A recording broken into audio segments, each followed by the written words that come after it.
Hello, I am recording this message at 6:02 a.m.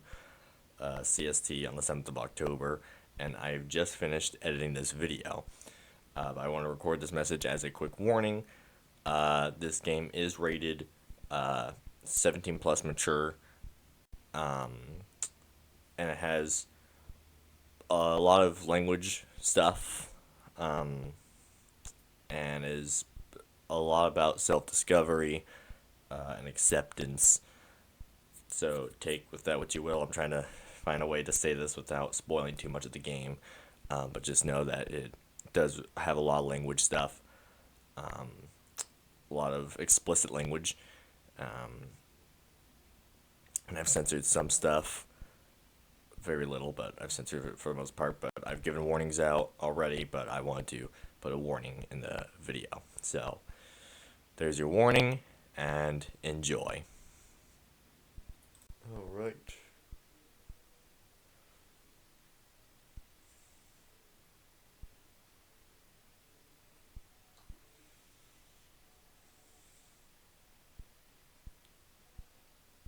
The Fulbright Company.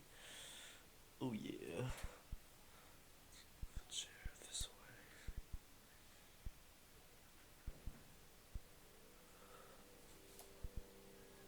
Gone Home. Boy oh boy. Never played this game before, so I completely new to this. Never watched anything about it. Holy Mary, that is a little loud. Turn that a little bit down.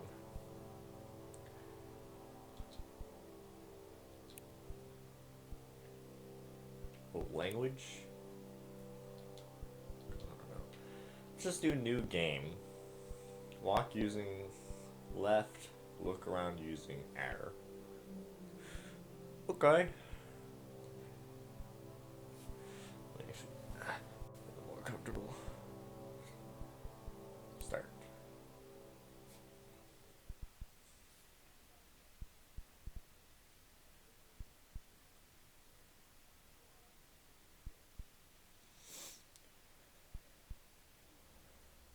The Fulbright Company presents. Hi, Mom. So I got my ticket home from Europe. I get back on June 6th, but it's a really late flight because that was the cheapest, so it gets in at midnight. But don't worry, I'll get a shuttle from the airport so you don't have to pick me up. Like, really, seriously, you don't have to. Okay, so, love you. See you soon. Bye.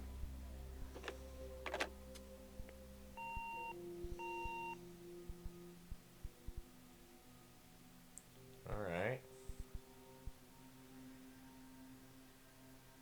So we're heading to Europe.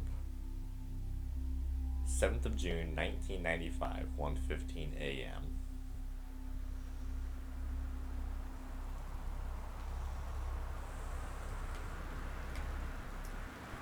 Oh. Real rainy day out, isn't it?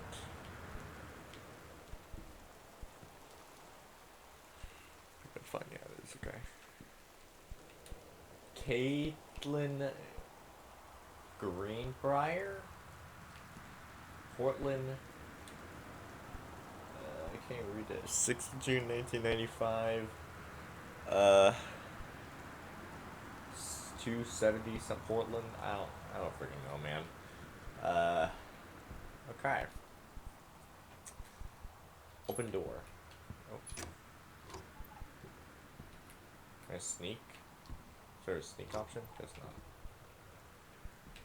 Oh.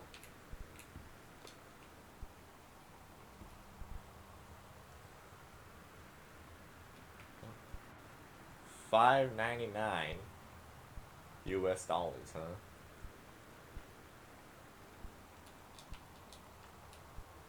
Alright, put back. Good old Christmas duck. Okay, well, I'll close that. And lamp on. You can actually see.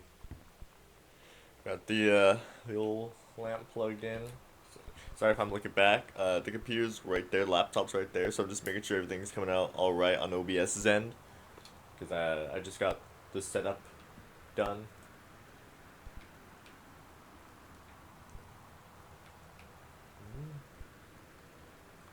that back.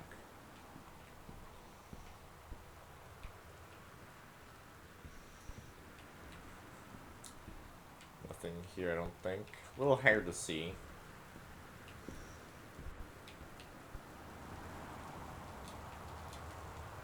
Oh, there we go. Caitlin Greenbrier, destination Portland, flight number 270, 6th of June 1995. So Portland, Oregon, I think. Alright.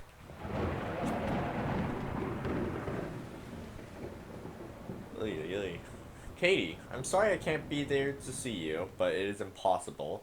Please, please don't go digging around trying to find out where I am. I don't want anyone to know. We'll see each other again someday. Don't be worried. I love you. Sam.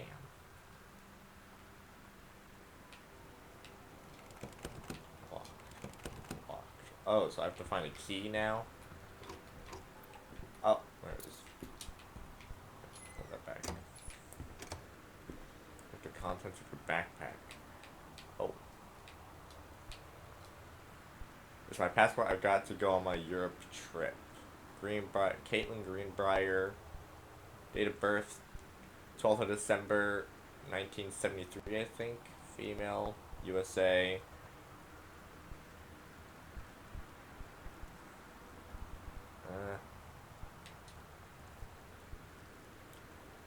Boarding pass, Amsterdam, Portland, Cincinnati. Swear that key that was hidden under old Christmas duck. Alright.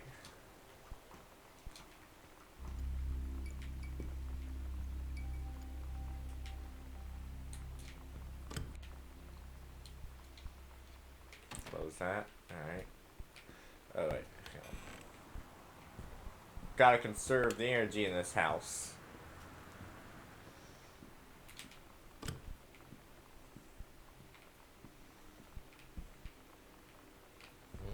Alrighty, so I guess I'm Caitlin.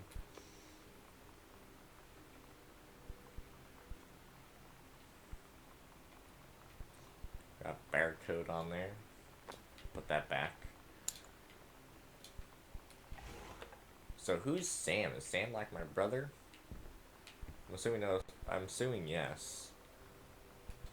Man, oh, okay. I thought that was cursive. Oh, it kind of is. I can't read cursive.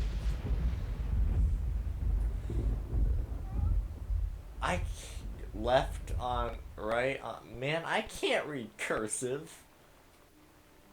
Entrance on, right, past. Oh my god. May sound odd, but I can't. I don't know how to read cursive. Travel time 1 hour and 10 minutes. Man, I hope this isn't something I actually have to know, because I cannot read this. Turn the lamp off. I should turn it back on.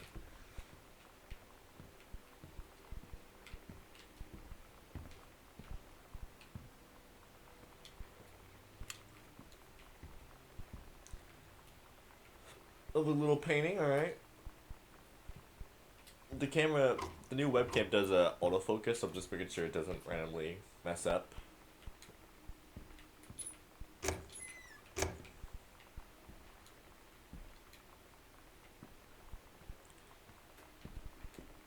Grab skull. I have an aunt that would love this. One of my aunts loves skulls.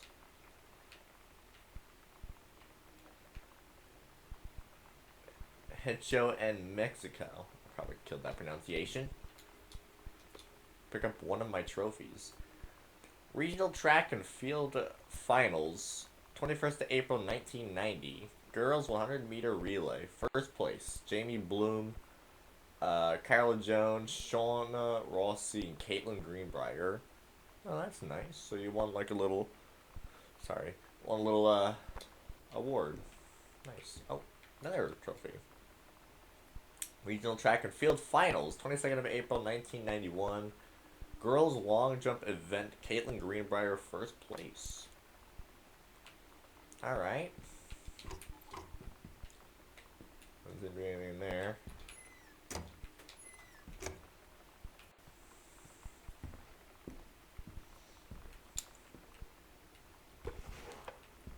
Oh, hang on.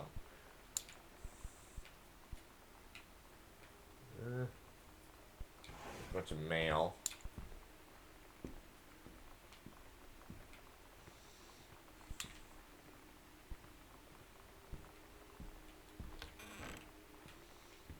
Closet.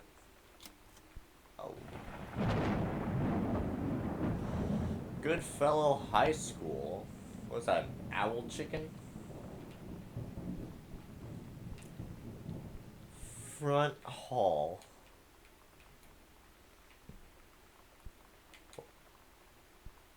Grab board game. Over the Alps.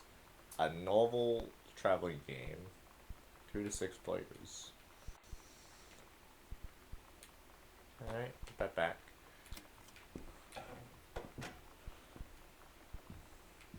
Is that a radio I'm hearing?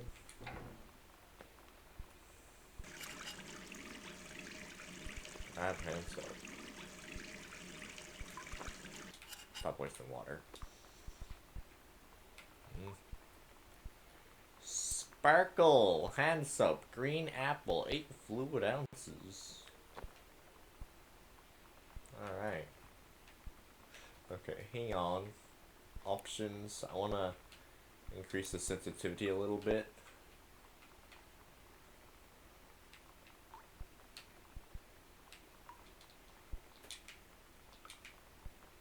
Okay, that's much better. Sliding door. In there. Oh.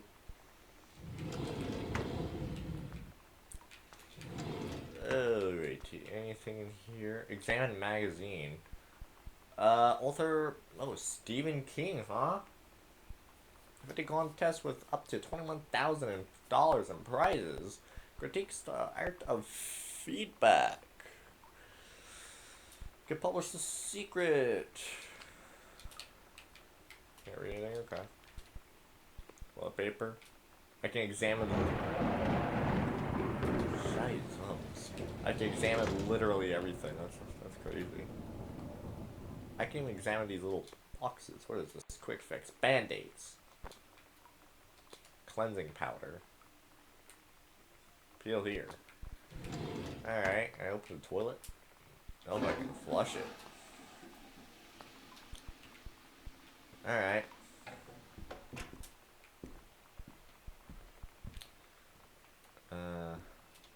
Open drawer. Worldwide timetable. Effective 1st of June 1994. Oh my god. Katie's departure. 6th of July 1994. Flight 881. 1210 to Amsterdam. Amsterdam.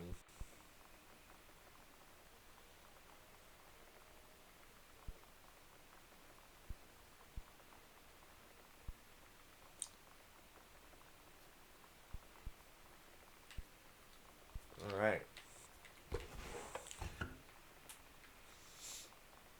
Okay. Turn lamp on.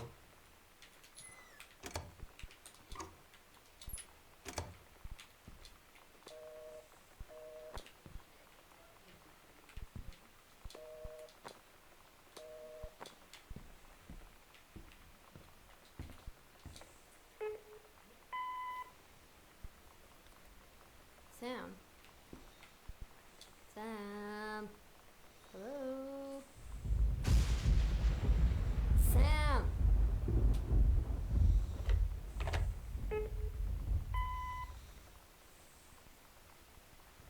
Sam, where are you? Really?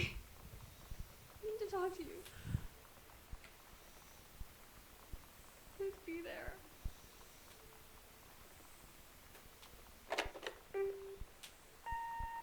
Hi, Mom. So I got my ticket home from Europe. I get back on June 6th, but it's a really late flight because that was the cheapest, so it gets in at midnight. But don't worry, I'll get a shuttle from the airport so you don't have to pick me up. Like, really seriously, you don't have to. Okay, so, love you. See you soon. Bye.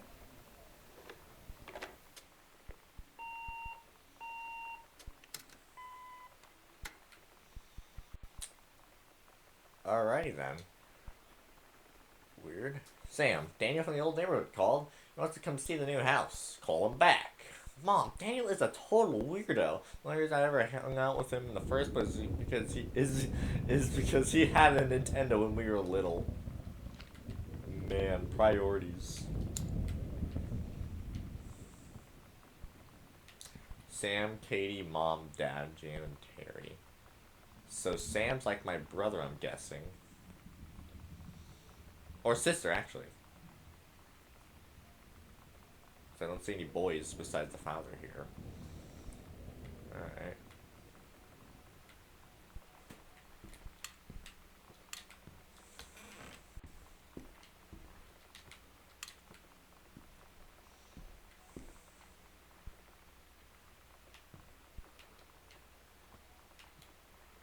Oh. Okay, so I have a little map here.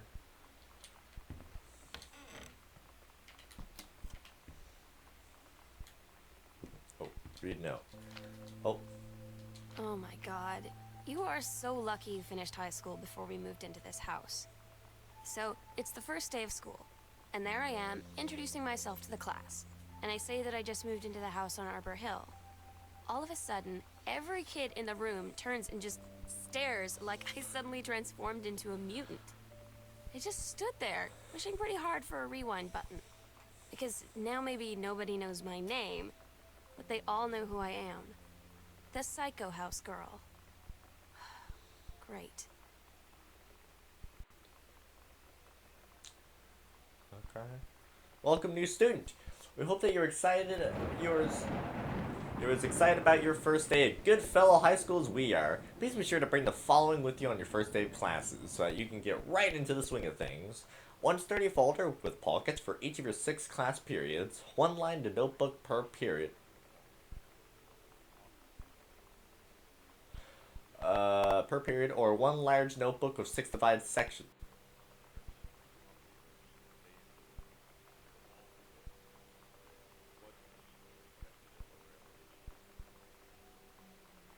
What? Is that my mic?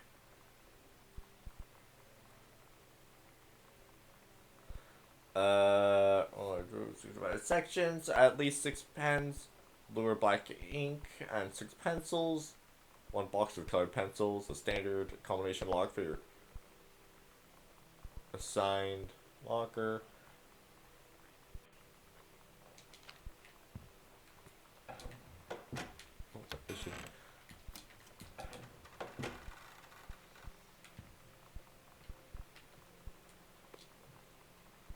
Paris. Mom, Dad, and Sam, and Arbor Hill, Boone County, or 97141 USA.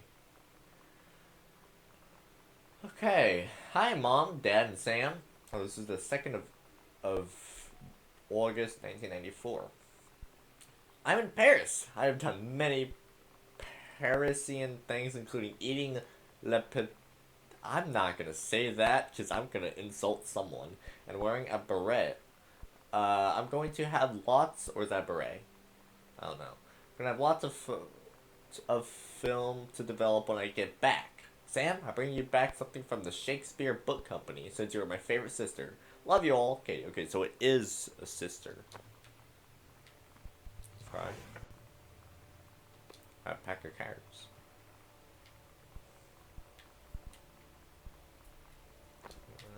I just threw it back. Oscar Doc Mason. 60 of Boone County, died of peacefully last month in his home. Mr. Mason was born on the 8th of September, 1933, in the house that would be his home for the rest of his life. He attained his degree in pharmacy at a young age and returned to Boone County to practice. He quickly became a well-loved figure at the center of the community. In the decades preceding his passing, he was seldom seen outside his home. A service will be held this Sunday at the First Methodist Church at 1 p.m. All are welcome. His survivors include his nephew, Terrence Green Breyer. So this Oscar guy is related to them.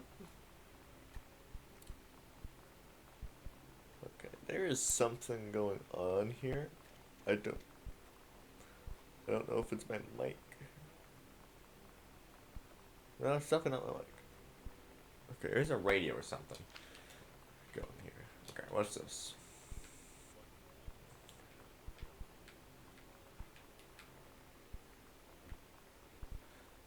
I don't know if how well you guys can see it.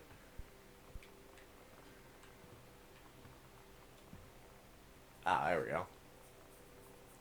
So tough. Perfect. Alright.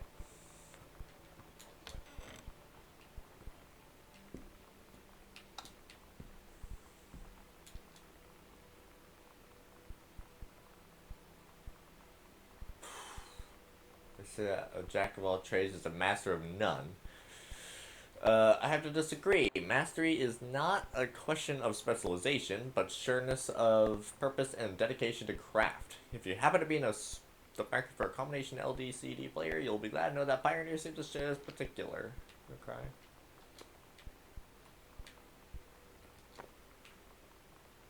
You can do better. Killer Marines. It's an emergency in Dallas. Okay.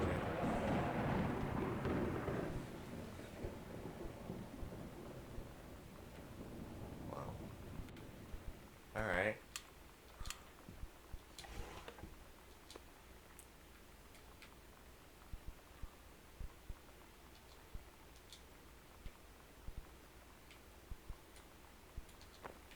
Back. Oh wait. Turn on the light so I can actually see. I even open this thing?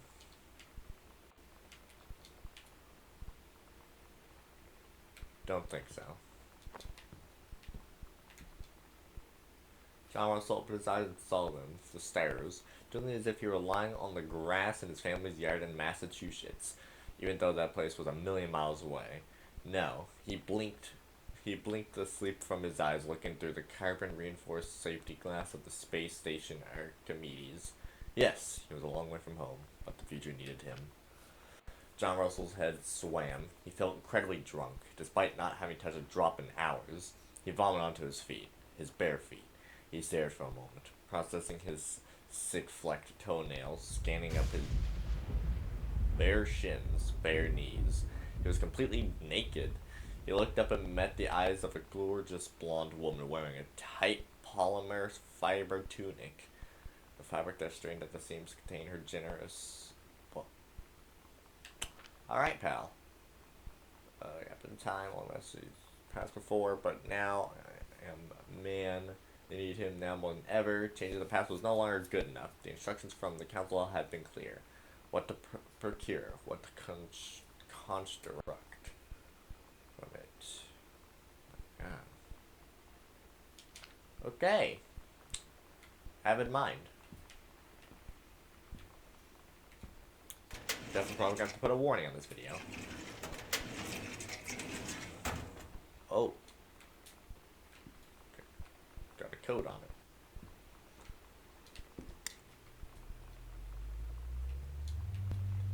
Nope, turn that off. That's gonna annoy me.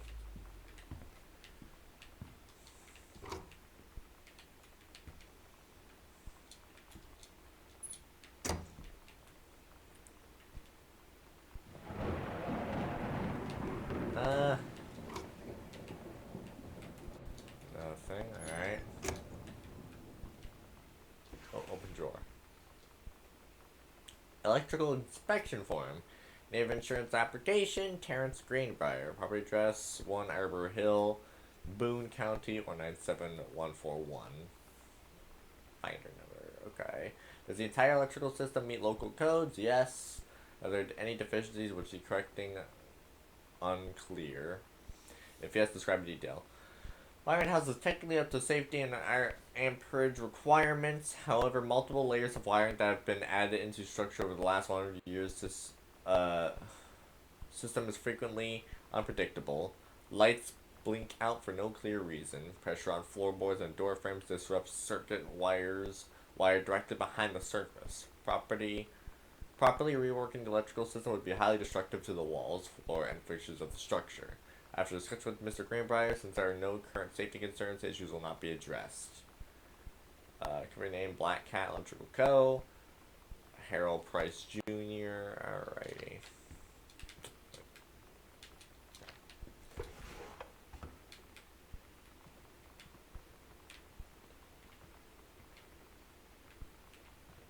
What was that? Oh. Distilled in Ireland. Irish whiskey. Alright.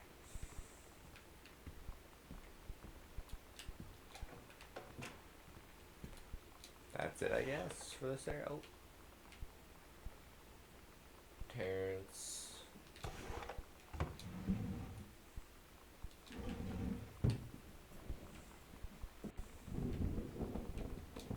No, put that back.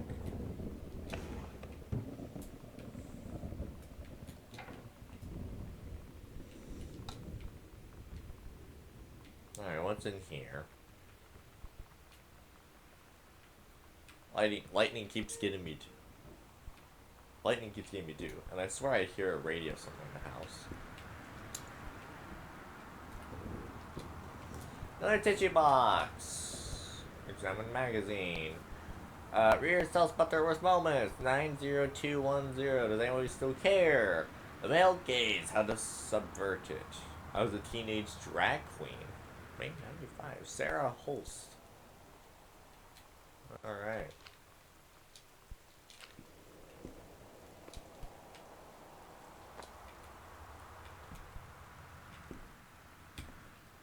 So what is this, like a library, I guess? A Stranger Under My Roof by Dr. Elisa Medina. Teenager fought. These changes don't just affect your teen. Your teen's turbulent years are a challenge for parents as well. Maybe the biggest challenge you've yet to face is having children. I know it's itchy. Doesn't look like there's anything I need to know here. Oh, that's Crouch. Okay.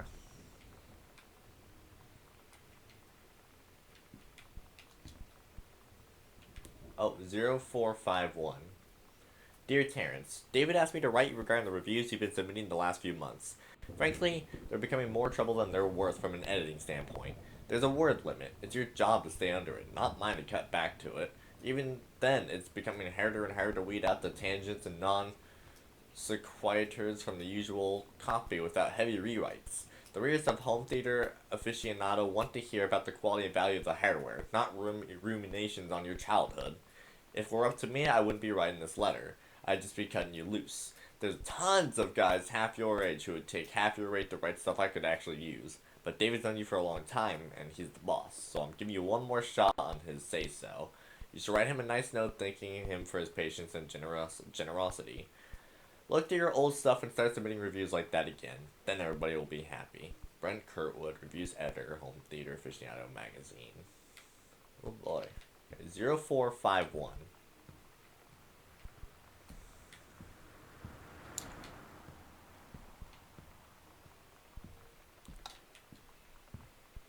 So is that what goes to here?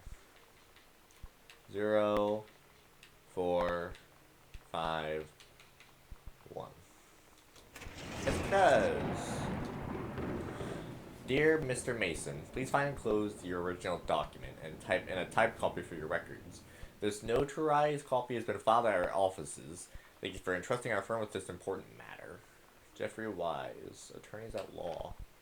I, Oscar Mason, possessing full competence of mind and memory, and after full survey of valued items to my name, do hereby declare this document my last will and testament. Oh, so it's a will and testament. Okay, well, it says right there. The following shall hold true upon my passing.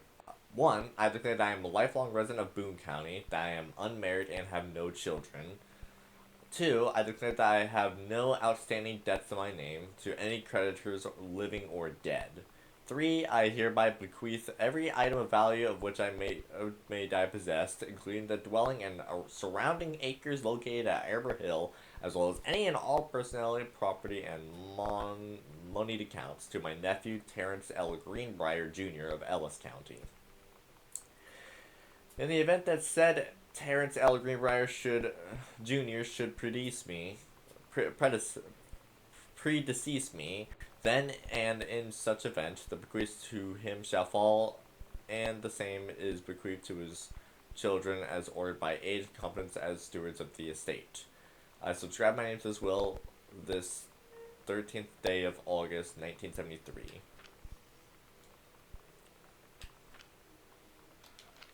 Alright. Interesting. So we're definitely related. Man. So we're definitely related to this Mason guy. The killing of JFK, a theory. You've seen the movie, discover the truth. Okay. Oh. Oh. Heh. Shoot. Wait, hang on. There we go.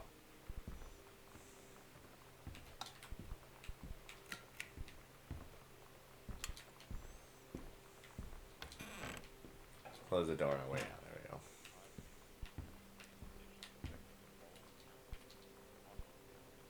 Hey, are you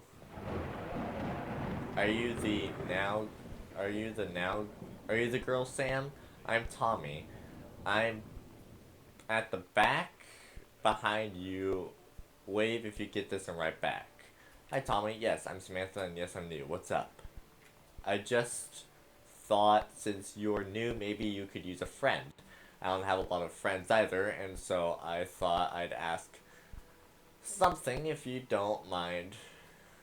Do you mind? No, I don't mind. What did you want to ask? Was it just your uncle who went psycho, or does it run in the family? Wow. Jeezums. Okay, so it wasn't my mic. Residents are strongly urged to stay indoors, secure all windows and doors. Flood conditions are expected at lower elevations.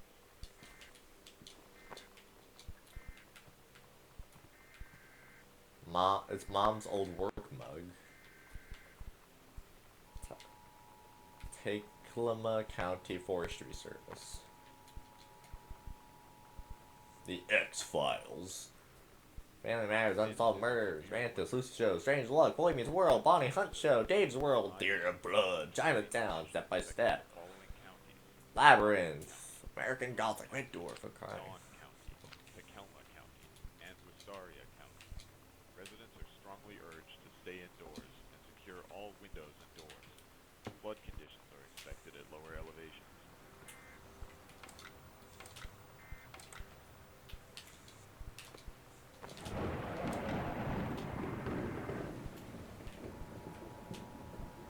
Stormwatch, Channel 5 News.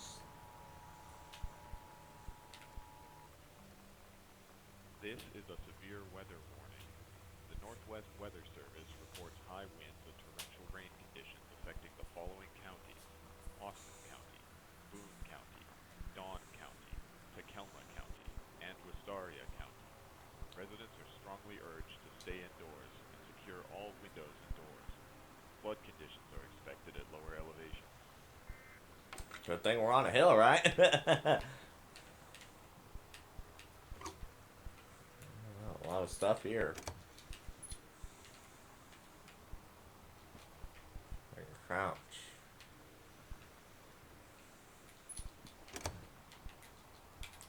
Examine book.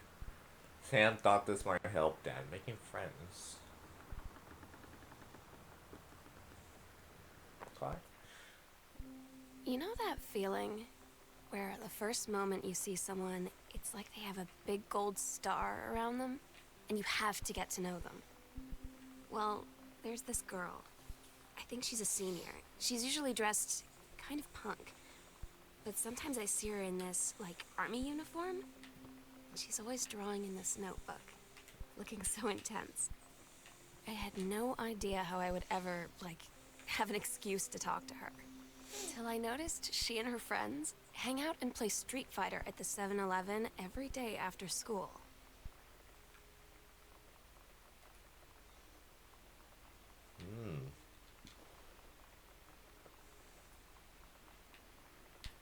journals. Okay.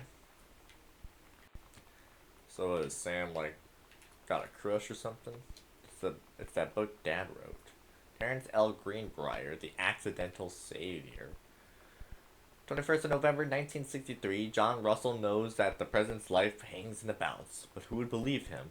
No, it's just not another James Bond, T. Will's Mummy. A high-class political thriller. Read letter. These notes. Terry! Hey man, how you been? I know you're a published author and everything now, but my editor at Hi-Fi Aficionado, or HF Aficionado, has too much review work to go around, and he's looking for another freelancer. Naturally, I thought of you. You were saying in your last letter how much of a pain it's been trying to find a publisher for your latest work of literature, and writing stereo reviews is dead simple. Sit at home with a glass of scotch, listen to some records, and write up how it sounds, and then get paid. I've included some issues of the mag to use as examples, if you're interested. Send some samples to my editor, and tell him your old college something Mike sent you. Here's the address. Do it, Mike. Alright. So, good old Terry boy is a writer, huh? Grab your set.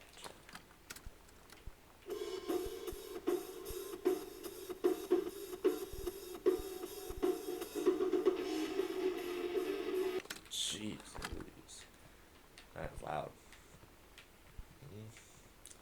I think that's it for here. Oh, well, we got some stuff here. Grab candle. What is it?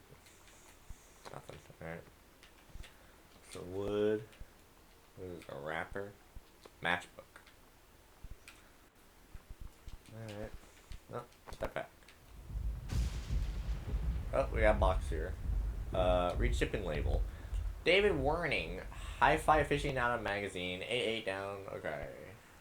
Notify Center new address, Greenbrier, Terrence, on our Hill, 97141.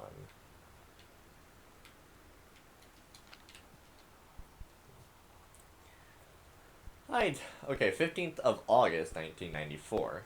Hi, Terry. Enclosed. Please find a Pioneer CLDD 703 unit with remote and cables. We need a half-page review for the October issue, so that gives you about 2 weeks to get us a copy for edit. Standard stuff like you gave us on the CLDD 502. It's a combi player, so check its CD playback with a few discs as well as laser disc, and they want us to definitely hit the signal to noise ratio and tossing stuff for high-end buyers. Looking forward to your take on it. Enjoy the unit. So he worked for an editor, or works, I don't know. Anything interesting in here? Read story. The Heaven at the Edge of the World. Samantha Greenbrier, Grade 2. Story, The Turtle People, Part 1.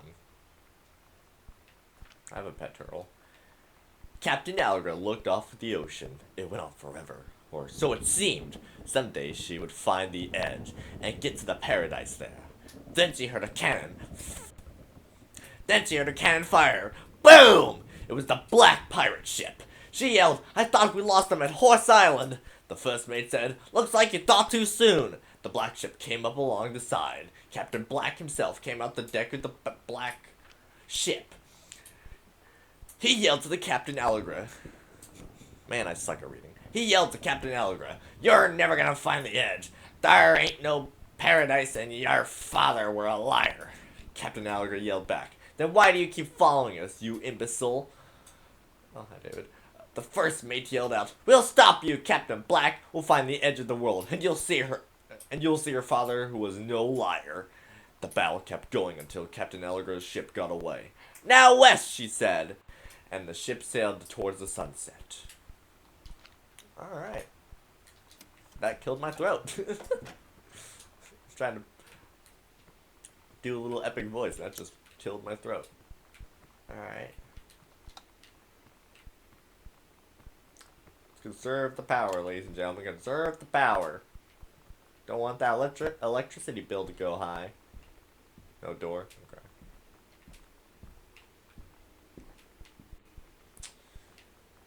Okay. Bunch of coupons. Oh, you'll love to see coupons. Ah, gosh dang it. Take that back. Grab eraser. Pamphlet. United States National Forestry Manual. Okay.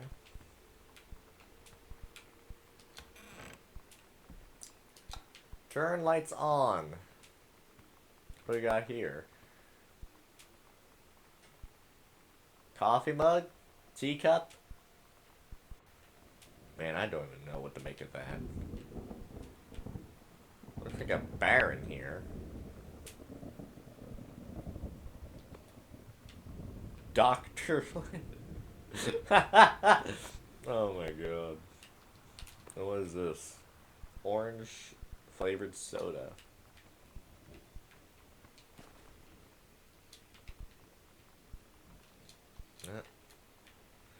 Read letter. Oh, this is an old one. 8th of March 1976. Dear Mr. Greenbrier, I write to inform you that, unfortunately, Mercury Books will be unable to publish your follow-up to The Accidental Pariah. Despite the low sales of The Accidental Savior, we went ahead with the publication of the second book in hopes of the John Russell series catching on. However, sales of the second book have in fact been lower than those of the first, and so our stewardship of the series must end here.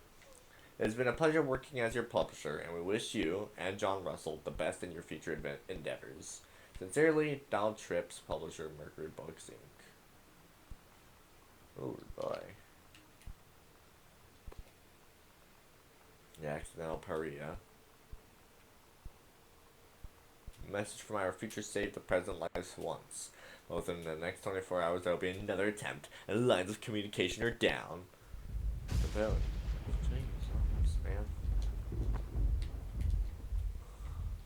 Man.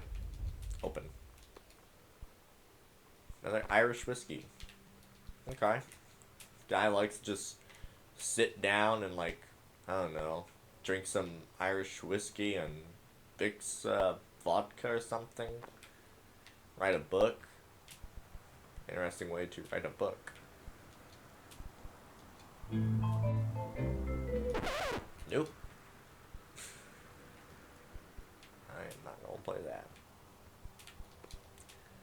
World history. Oh, what is that in the back? Oh. You dropped a pencil on the floor.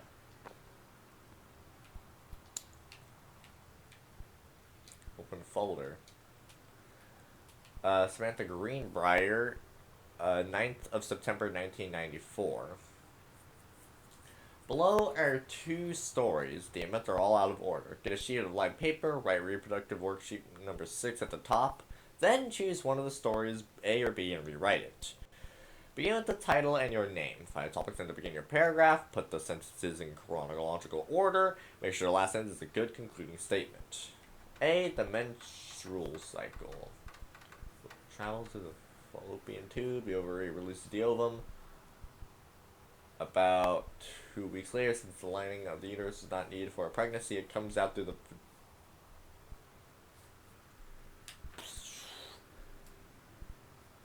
That's a great stares at the window of the train as it travels from Vienna back to Poland, somewhere in Poland. Alright. Early morning of the 1st of September 1939, Essa Glatz stares out the window of the train as it travels from Vienna back to her home village of something in Poland. As the train rumbles along and the sun rises over the countryside, she can only think of her dear Borislav, the boy she is engaged to wed. Meanwhile, deep within her guts, an ovum starts to develop. As train approaches its destination, her heart races. The lining of the uterus is getting thick and soft. As Essa steps off the train, her eyes dart quickly across the gathered crowd. Then, there, her dear Boris, still in his baker's smock. He must have dropped his early morning duties at his father's shop to come meet her. Her heart skips a beat. The ovary releases the ovum. It travels through the fallopian tube. Over the wheezing of the steam engines. Man, I am having a trouble reading this. Either A, I really suck at reading, or B, I really suck at reading handwriting like this. Over the wheezing of the steam engines, a deep hum growls. It's coming from the sky. Dark shadows pass over the station. A whistling sound. Essa, her thought only a second faster than the bombs, reaches out to ward her dear Boris across the crowd. Their eyes lock, and the moment freezes. The flash and smoke envelops him almost instantly.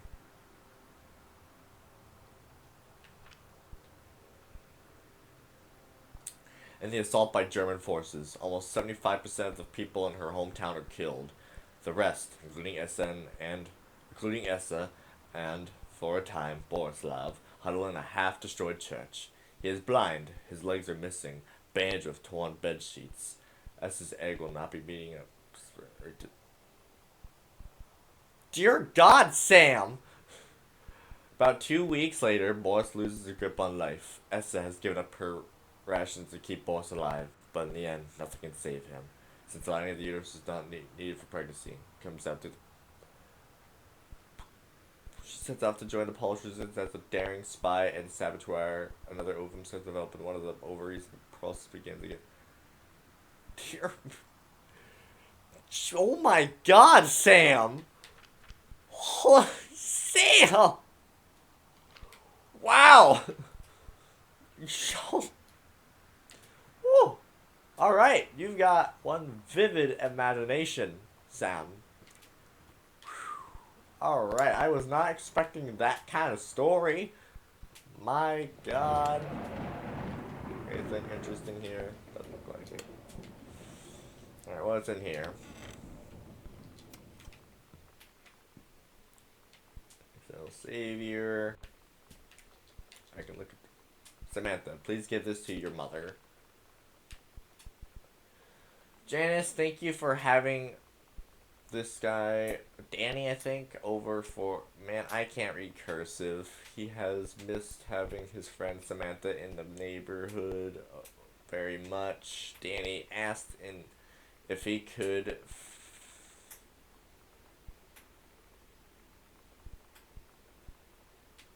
I'm gonna let you guys read that because I can't read cursive. When you live in one place your whole life, your next door neighbor is kind of like your default friend. And Daniel only got weirder over the years. So moving away has been a good excuse to, like, not see him anymore. But he did always have the good Nintendo games. Maybe I'll give him a call. Man, he has those good Nintendo games. Have you seen the new Super Smash Bros? Alrighty. Down the hall I go. Close drawer. Read out. Hi, Lonnie. So if you wanted to come over to my house still this afternoon, that would be so cool. I can drive. It's kind of far, but I can drive you home too, so hopefully that's fine. Right back and leave this in my locker if you still want to, and we can meet in the parking lot after the 6th. Samantha. Yeah, I'm totally in. See you there. Then I'm gonna kick your butt. Get ready. Wait, no, yeah, it's like,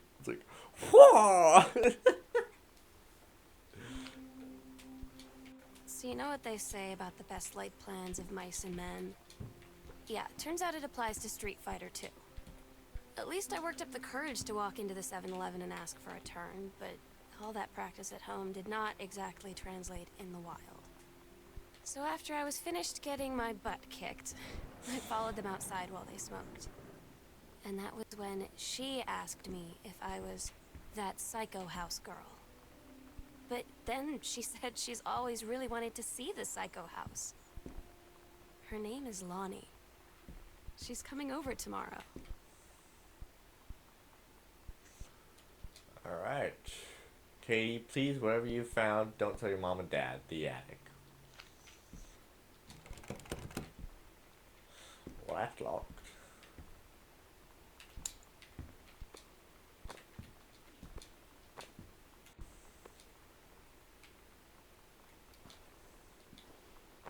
Uh.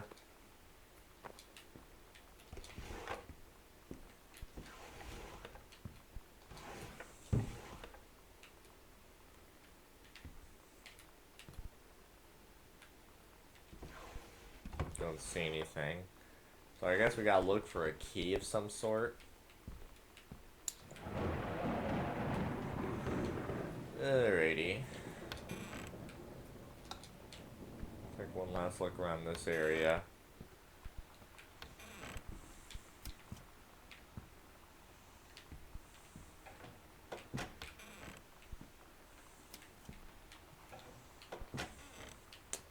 Doors aren't supposed to work like this. Yeah, they don't work like that. That's odd.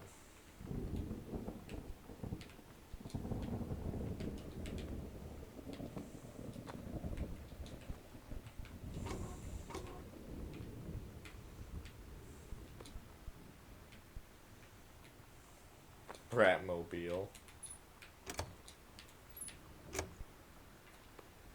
Later.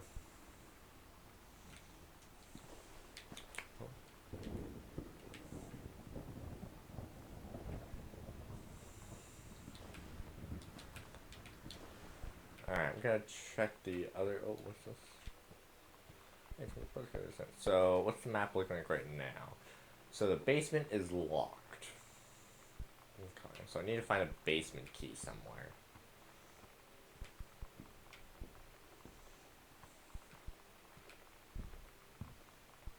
Screw it. I'm turning the lamps on because I know I'm gonna come back this way anyway. Oh, it's locked. Alrighty. Just go upstairs then.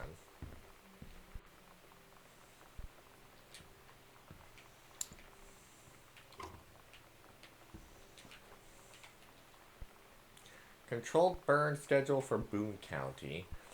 Boone County. Plume smoke will rise above the northeastern region of Boone County over the better part of the next weeks as part of a Forestry Service run controlled burn of overgrown sections of the Flintlock National Forest.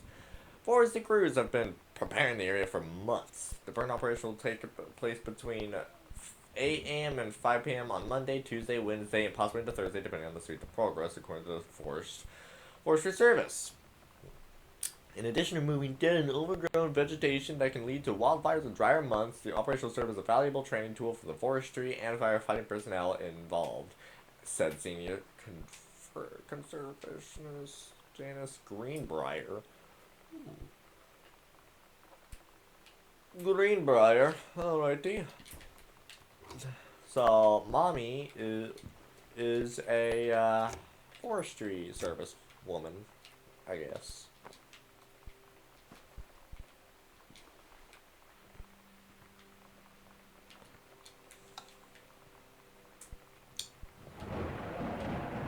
Boom.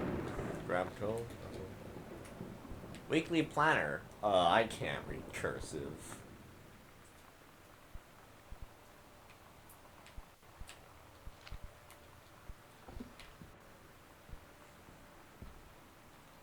You're gonna inform. Notice of temporary personal transfer.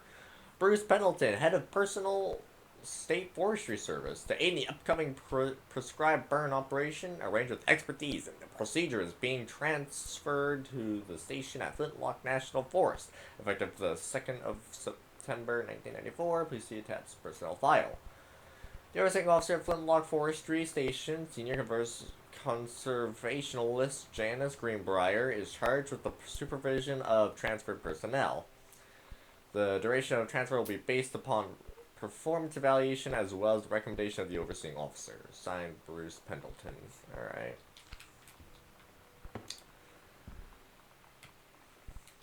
Cool.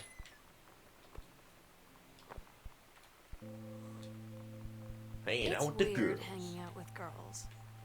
Daniel was around ever since I was little, and other girls, Batmobile. I don't know. Oh, wow. But being around Lonnie is like instantly just right. I gave her the grand Psycho House tour. and took my revenge on Super Nintendo. And it was like, I don't know, I finally found someone I feel normal around. I drove her home and she gave me this tape and said, "You have got to listen to this." I haven't stopped playing it since. Oh, it's a cassette tape core. Okay, so let me head back. There's cassette tape in the room with the TV, wasn't there? There's a cassette player. So I should theoretically be able to slap this bad boy on into the cassette player, right? No, of course not. Then I thought I was being so smart. Oh well. That sucks. Is it broken or something, or do I need a different type of cassette player? Or am I completely wrong and just really stupid? No, put that back. There we go. Alright. Sam, stop leaving every darn light in the house on. You're as bad as your sister. Daniel, again. Could you... Daniel, again. He wants his Nintendo game back. Daniel called. To whom it may concern, I, Samantha Greenbrier, am 17 years old and therefore an independent, fully functional human being.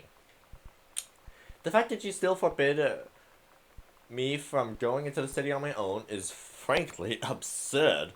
Compare with Katie, who is only 3 years older than me, and yet you allowed her to go all the way across an ocean to another continent on her own. I just want to spend an evening in a normal, totally safe city on my own, like a human being, and since you may also remember that I have my own car now, you can't really stop me. Warmest regards, your daughter, Samantha. Oh boy. So I'm guessing this is Samantha's room. Oh wait, does the cassette thingy go into that? Hang on. Open. Grab. No. No. Super Mario Kart. Donkey Kong Country. Absolute classics. Love Thing. Cherry Bomb. Throwaway.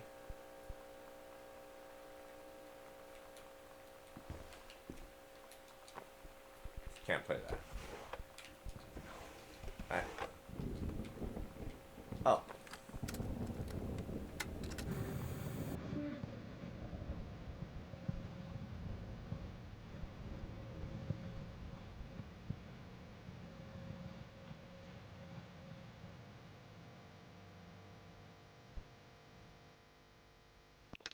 Alright. Alright then. That's interesting.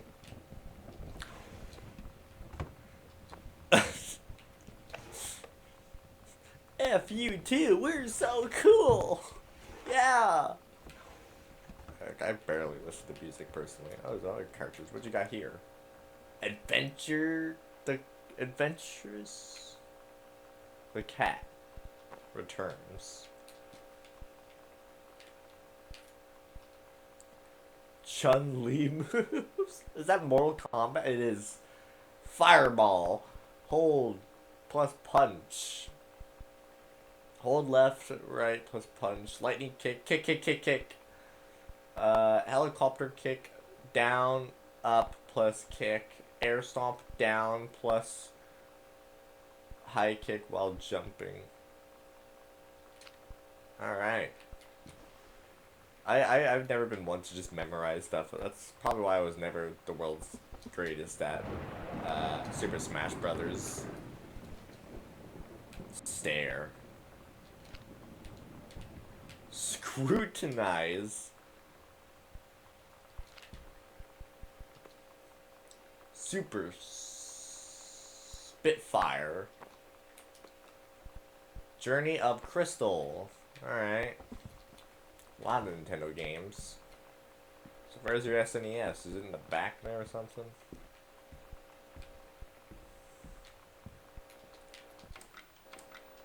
I'll turn that off.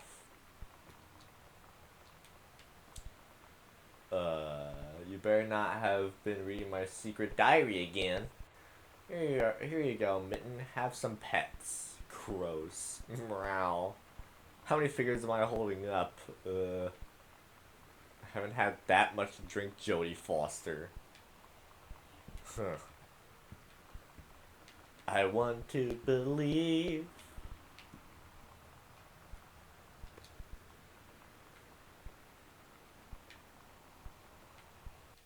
Steggy. It's Steggy. It's a pillow, throw that. Turn lamp on. Kurt Cobain, 1967 and 1994.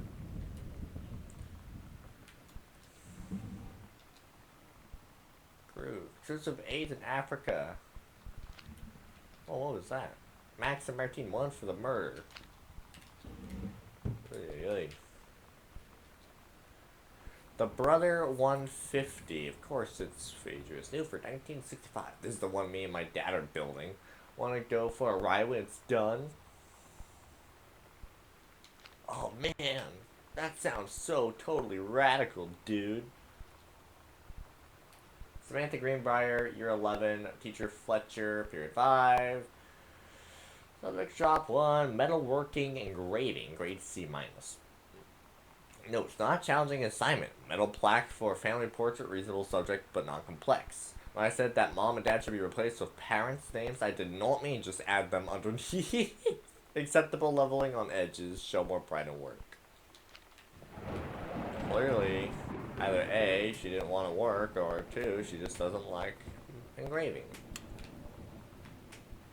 Another button. The Misfits. Grab soda can.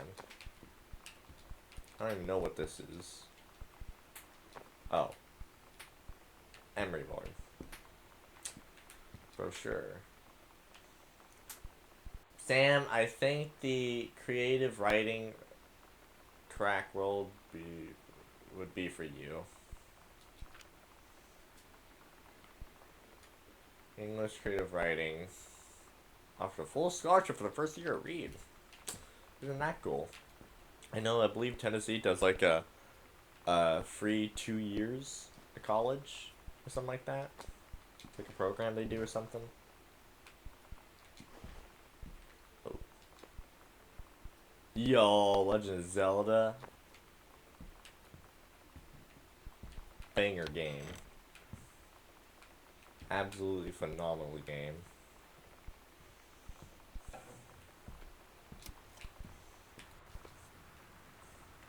Got your number. Are you going to dance with anyone? Who's got a crush on you?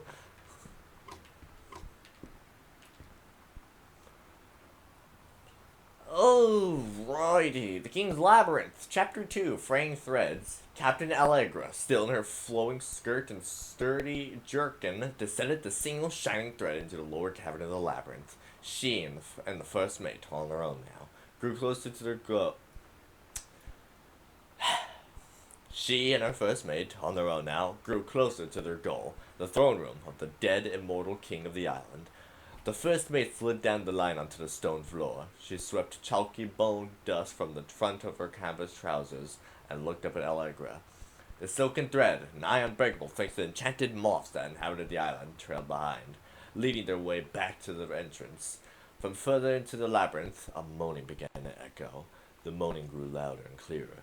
It turned into words from some ancient language they could not understand. The king's cursed voice, the hairs on Captain Allegra's arm, stood on end. She looked back at the first mate, whose eyes remained locked on the blackness of the passage for a moment too long for noticing the captain's gaze. The first mate nodded silently ahead.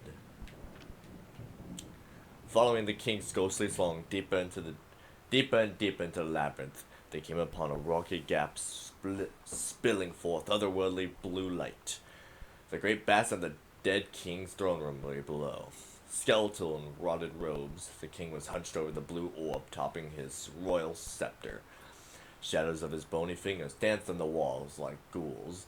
As he sang, wailing souls flowed in one by one through the cracks in the cave walls, pulled into the orb, causing it to glow brighter and brighter. Behind the king, a long staircase honed from the rock led down to the chamber from a passage at the top. Allegra said, "We have the advantage in numbers. I'll draw his attention, and then you—" But First Mate interrupted. "No, I am smaller and quicker, and you know of dealing with mystic energies like these. I will circle to the other side, get the king's attention, and lead him into a merry chase." She held up the silk line, all traced by this visible thread, of course. Allegra said, "It is good to plan, but perhaps we should go together." The First Mate shook her head. "You know this is our best chance. Don't be afraid for me." They grasped hands and exchanged 3 tight squeezes, their palms growing warm. The First Mate tied the shining thread to the belt of her trousers, gave a quick salute and a wink, and dashed off.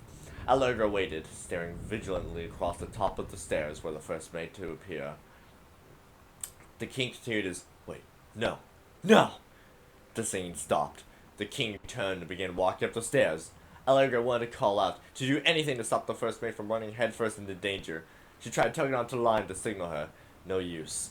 The king was nearly at the top of the stairs when the First Mate burst through the passageway. She skidded to a stop. Even from across the yawning basin, Allegra could see the First Mate's eyes grow wide. She turned and ran, summoning his undead power. The king left with the ground, levitating, gliding behind her with distressing speed. From some dank passage much too far away, Allegra heard the First Mate scream. She was already running towards the sound. The line in Allegra's hand went taut, then shuddered. It fell slack to the stone floor. As Allegra ran, she was gathering line, twisting around her arm. She came to its end. The unbreakable thread dangled limply. Its end shredded and frayed in her hand. She tossed it to the ground and ran. Man, I suck at reading.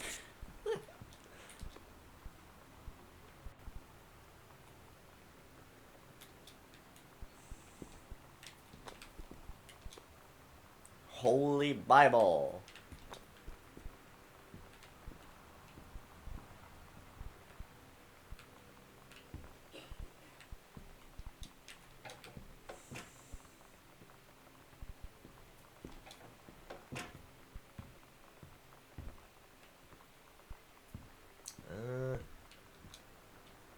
Hey Sam, do you want to see Pulp Fiction after school at the Coliseum? It came out last week and Tom won't shut up about it. So either it's good or we can make fun of him for liking it.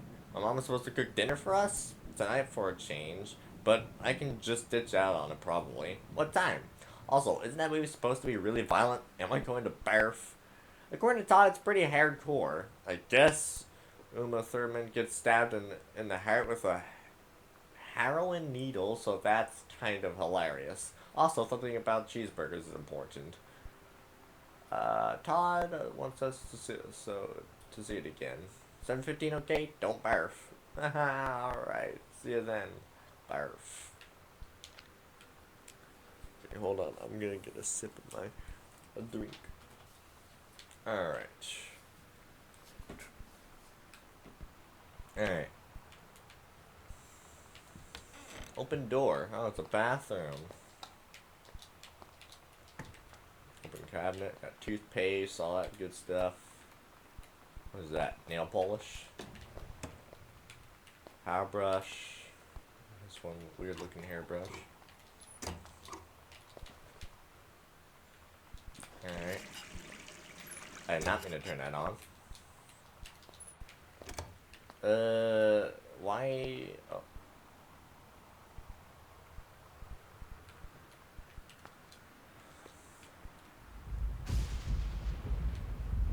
Red right hand.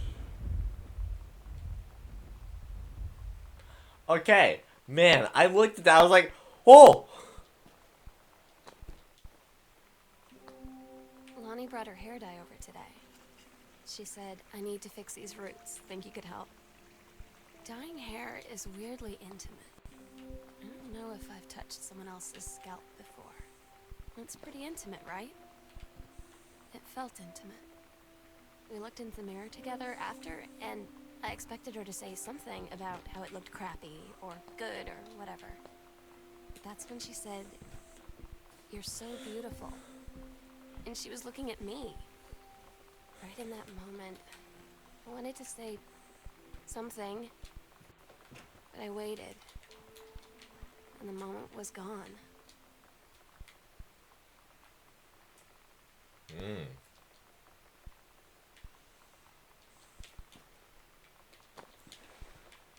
So they're in love, huh? Alright, alright. Willie Nelson!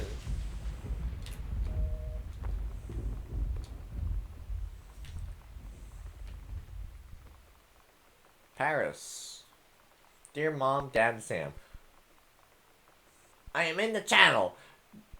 I am in the channel. This is my second passage through the channel. I'm on my way back from London. This time going to Brussels, Belgium. Sorry I didn't write you on the way to London. I was too excited about the channel. London was great. Dad, I know you've always wanted to visit, and I think you really should. You'd love it. If you all wanted to come back here as a family sometime, I guess I could be convinced. Love you all, Katie.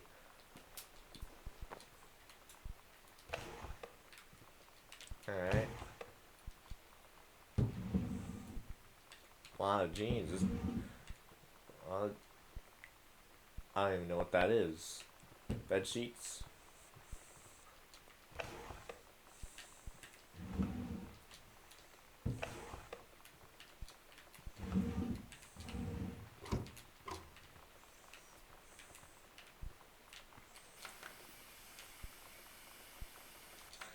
TV doesn't even work. Alright. Okay, guys, close your drawers, man. This one won't even close.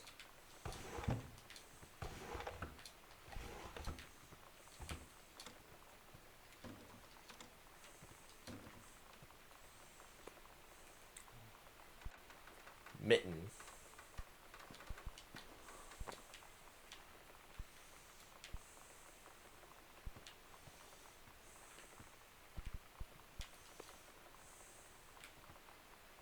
A little hard to see in the dark here. I guess that's Terry. That's Janice. One of those is Sam. One of those is Katie. They're in binder. Walt Whitman, Leaves of Grass. Banned on the concept of obscenity. Wow. Alright.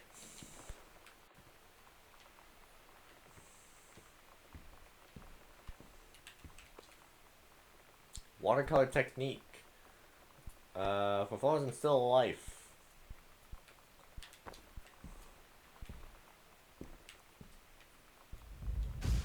Matchbook.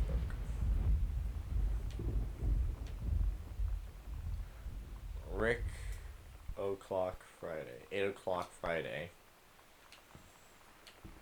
Who's Rick? And why is it like hidden all the way in a corner?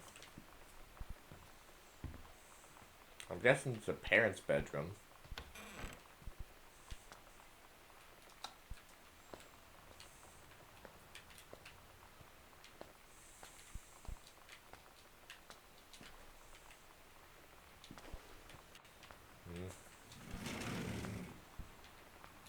Oh yeah, this is definitely gotta be the parents' bedroom. This is a big old bathroom.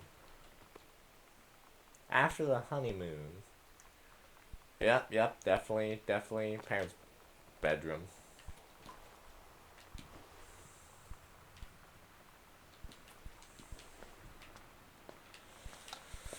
Alright. But who's Rick, and why is it hidden in the very corner? That's what I want to know. I want to know who Rick is. Holy Bible. Alright.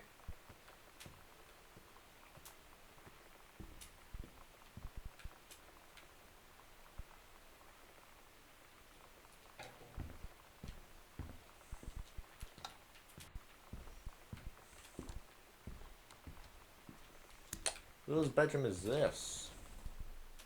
Hey, Sam! You were asking what my ribbons meant. Here is a handy guide. Orienteering. This means the army thinks I can find my way around. The army has branded me as a certified killing machine. I am born adventurous and no borders can hold me. The army recognizes this. You didn't think I was cool before? Now you do. Lonnie. So is that the girl in that picture in the hallway? With the army looking uniform?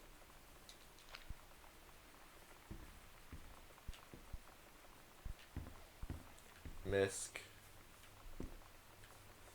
Miscellaneous. Okay. Cool. Katie. Mom and Dad were going to make the guest room for you to stay in over the summer, but you came home on such short notice that they weren't around to do it. You can use my room if you want. I won't be needing it anymore. Did Sam do something?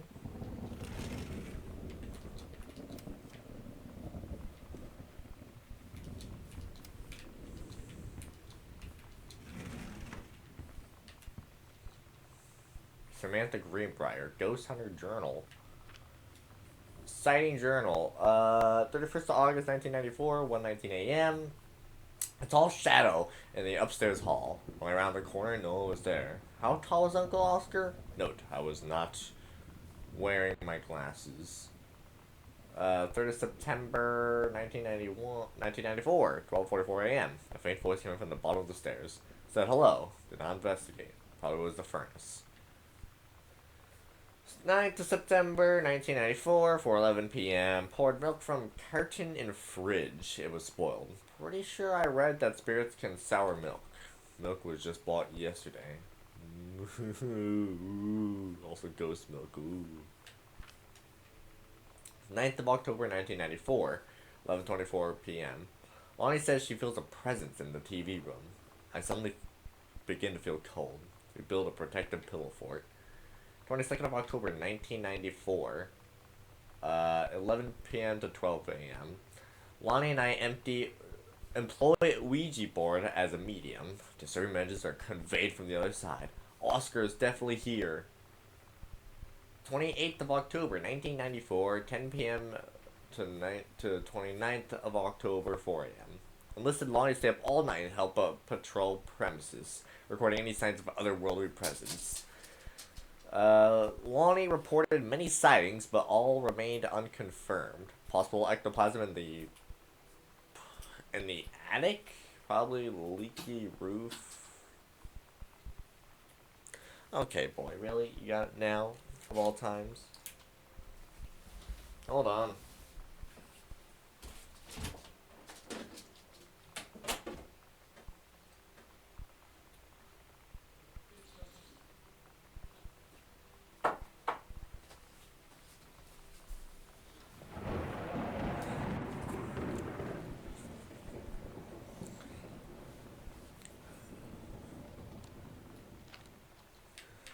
Okay.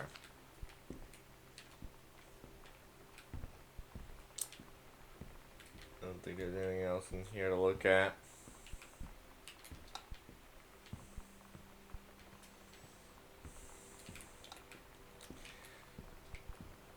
Apples. A cassette player. Flowers. Brush.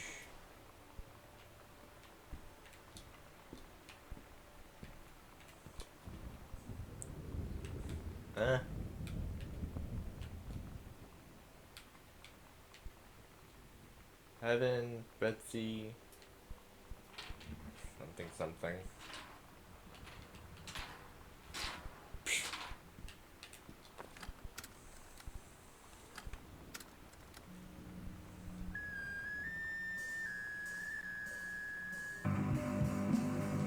No! Get out of here. Examine note. Halloween show! Don't forget your costume. The Misfits. They're awesome. Stage and Lounge. 29th of October. downtown. See you there, L. Sometimes you just have to lie to Mom and Dad. Like when Lonnie asked me to see a band with her and stay over at her friend's place in the city after. That's a lie to Mom and Dad's situation. But it was so worth it. The girls on stage were just so loud and real and awesome. And everybody was moving together like one huge tide of sound. Between two songs, Lonnie leaned over and said, "How do you like your first show?" I was so happy. I felt tears starting in my eyes. And then she up and hugged me. I think she could tell.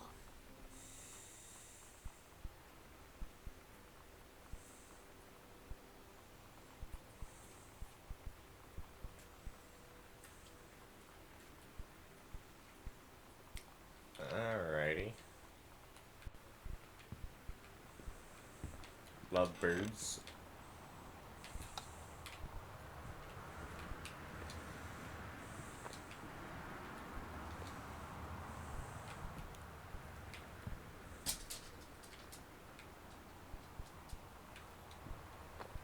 I don't know what that is, so open sewing table. Whoa! Opens up just like that, huh? Can't even close it back up. Sorry. I was just curious.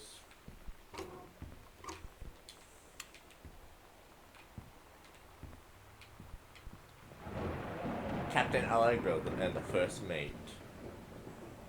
Oh wow. Your costume, my costume. Lonnie. Oh, that's cool.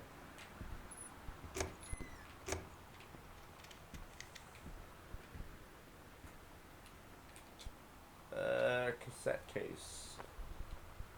Oh, so they're cases. Man, I'm stupid. Lonnie! Holy moly, I was in the library and I noticed something in the corner and I found a secret passage and it had Oscar's creepy old stuff in it.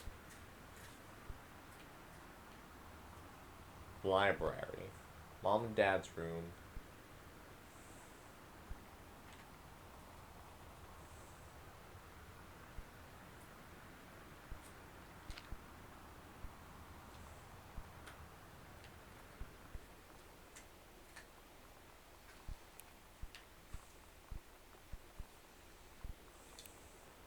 Huh. Okay, so I have to go and check that out.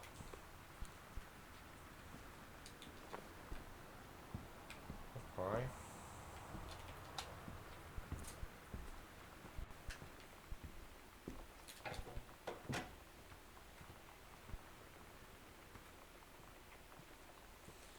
Can only go. Actually, you know what? Screw it. Not locked. Can't even enter anyway. Okay, let's go check out the library again.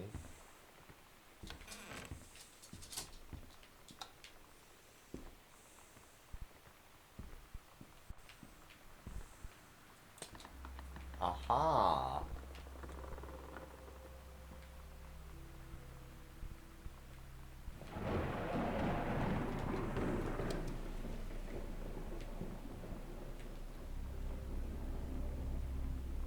Ghost Hunter, Sam and Lonnie's secret house investigation log. Encarments found 3. Upstairs, hall, and foyer. My room.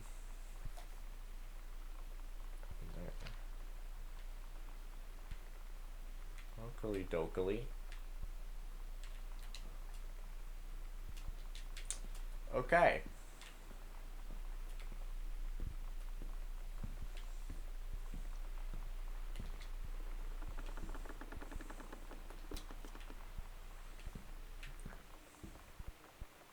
Well.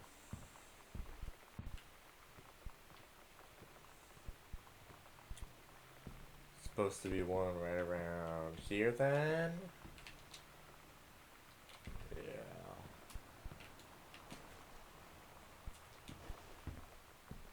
Oh.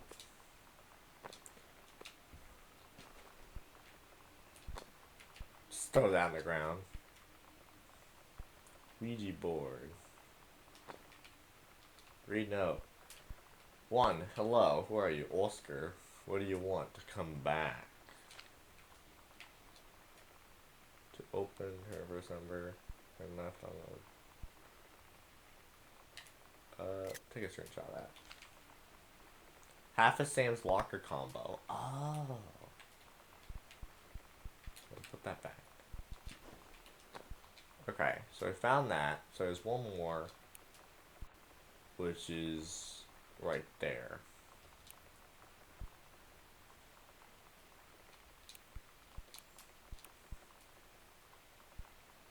Okay. Oh.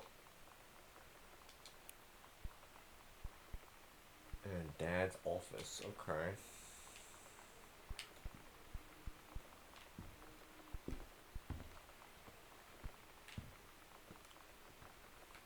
Go back to the passageway in here. Probably much quicker. Is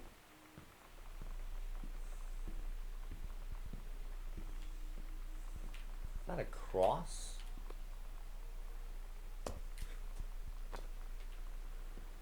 Nope. I'm good. Thank you. Goodbye. We're closing that. Oscar, you can screw off.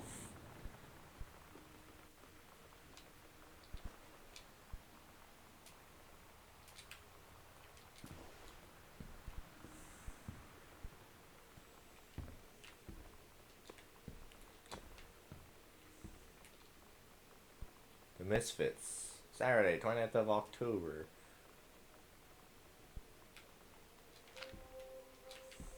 At Todd's brother's place after the show, there was only a futon to sleep on, so Lonnie and I shared it.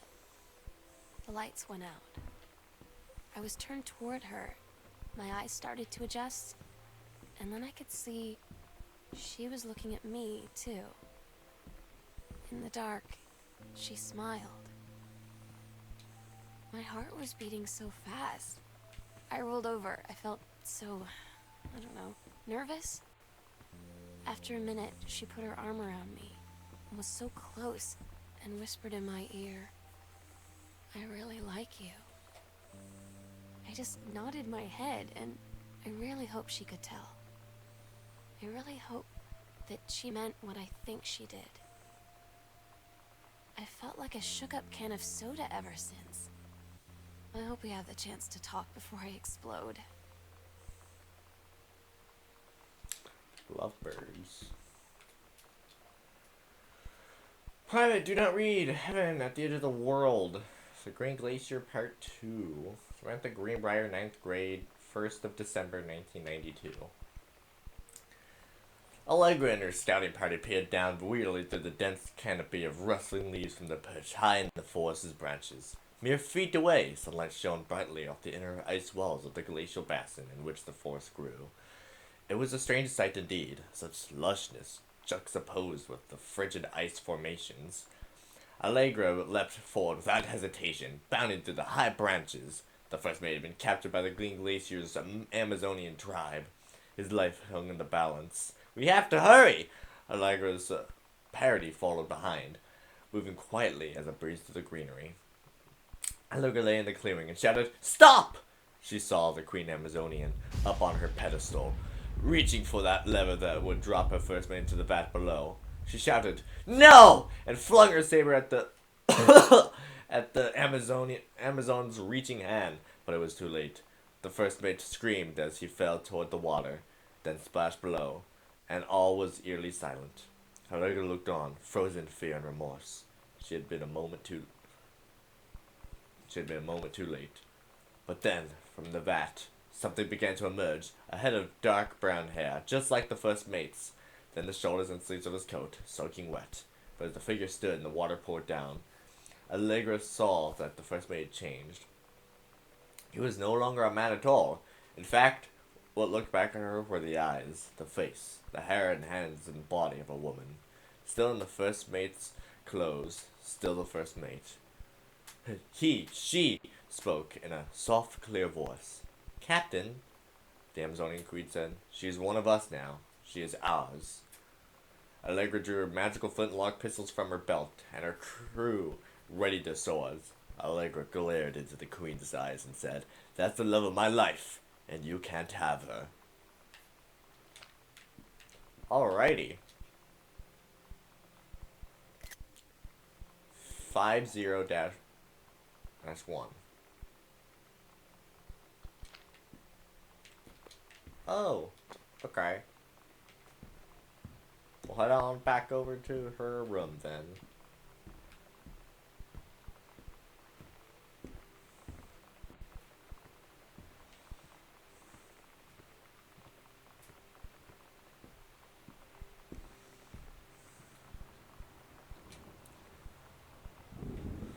Okay. To open, turn the first number right 3 times. Stop at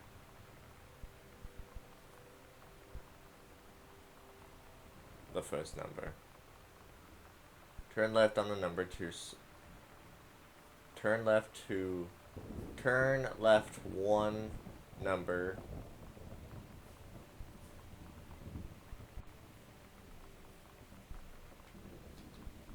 Jeez, it's hard to read.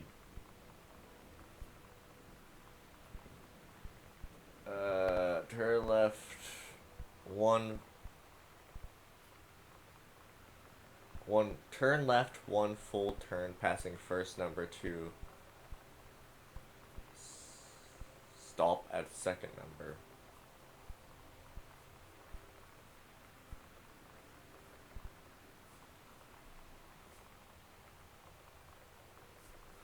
So, right 3 times, left 1 time.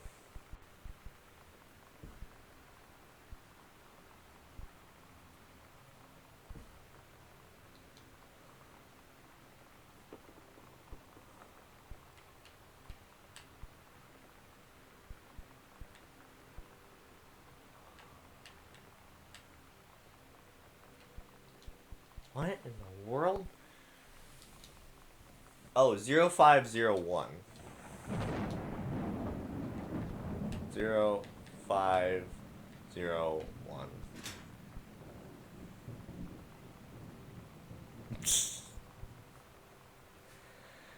Man, I thought I had to, like, actually do that.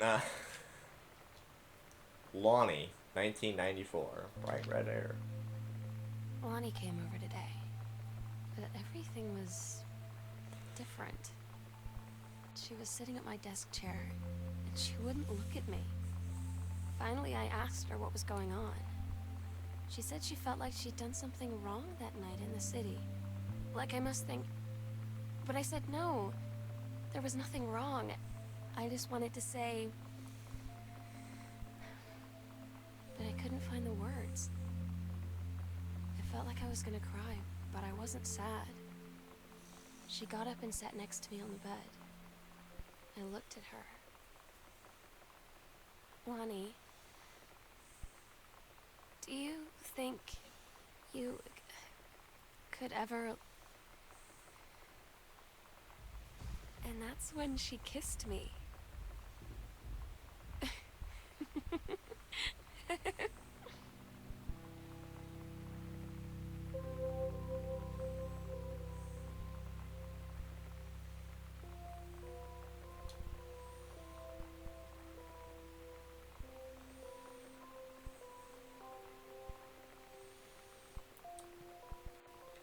Alrighty.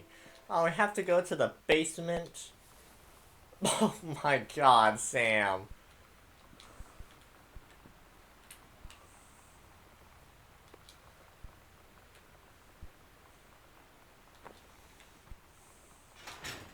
Hide the evidence. Oh, hide the evidence. To the basement I go. I'm not going back the other way because the light broke in there and I feel unsafe in there. Alright, here's the basement. I hate basements in horror in games. It feels kind of horror-y. Oh. Oh man, it has the basement aesthetic. Oh my god, it has the basement aesthetic. Oh my god. Dear Samantha, I would like to... cordially thank you for having me to your abode for the Thanksgiving holiday with your lovely family. I enjoyed the flavorful potatoes, and also it was weird being around your parents for that long, but it was pretty funny how impossible it is for your dad not to be awkward for more than 30 seconds at a time. Very cordially yours, your close friend and confidant, Lonnie D. Fancy man. Quite! Oh, wait. Dear Miss DeSoto, Lonnie DeSoto, allow me to take this opportunity to thank you in kind for being such a gracious host at the festivities at your father's estate, following the aforementioned meal with my parents. Your family's Thanksgiving feast was the more enjoyable of the two events, I must say. I especially appreciate the time I spent with your grandmother, who is a lovely woman with sterling taste and a refined air. Let's do it again sometime next year, shall we? Indeed, Madame Samantha Greenbrier Esquire. Or S-E-S-Q, I don't know. Alright.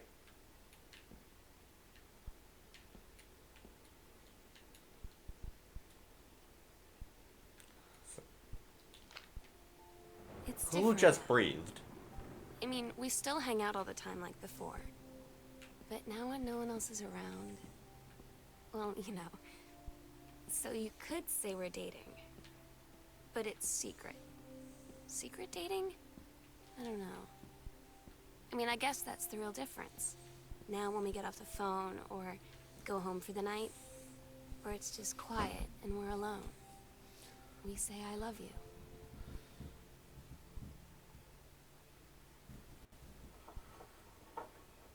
Alrighty.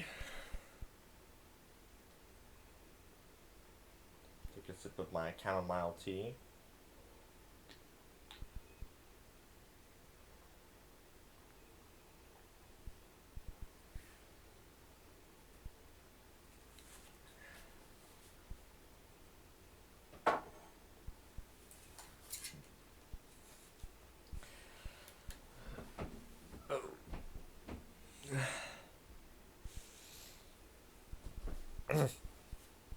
Okay. Sorry about that. Alright. Okay. So they're dating, I guess. Secret dating. So their parents are not too fond of that, I presume? Well, I mean, this is in the 90s, right? So I could see why. Caitlin. K is for kind, A is for amazing, I is for intelligent, T is for talented, L is for light-hearted, I is for importance, N is for nice.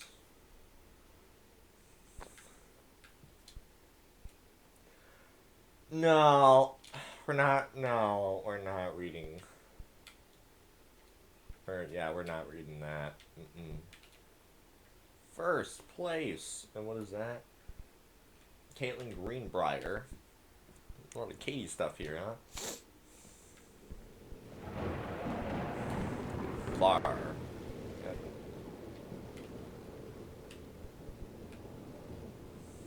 Wait, can I mess with this? Okay, no.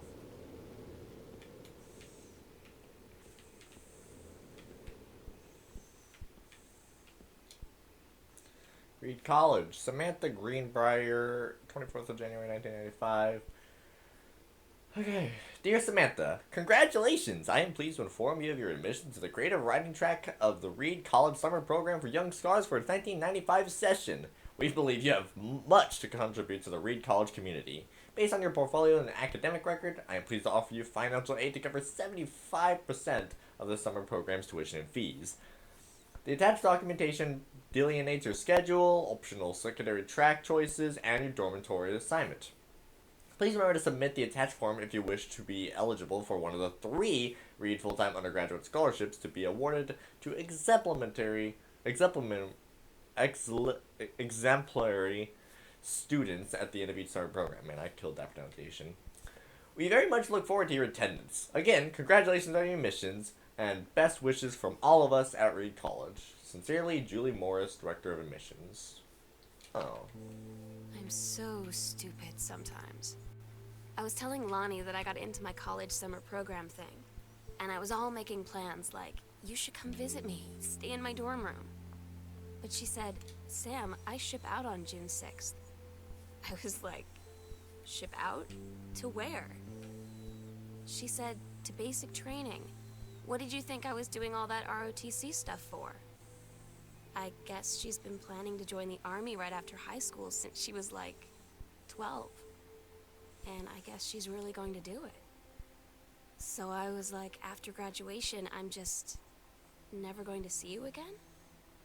She said, let's just have fun while we can.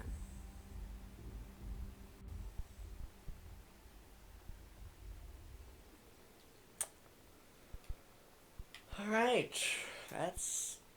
Since she was 12, my god. 14 karat gold heart pendant in 2 halves. Customizable with up to 10 letters, names, dates, initials, anything you can dream up. Gift boxed imported. L+S. Huh. Why is there a trunk down here of all things though? So shipping out. I don't know how the army works exactly. I lived in an army family for a good chunk of my life. So I know a little bit what it's like to you know, see someone go away for the army and all that jazz. Richard Greenbrier, PhD, Professor Laureate of English at University of Oregon, 1956.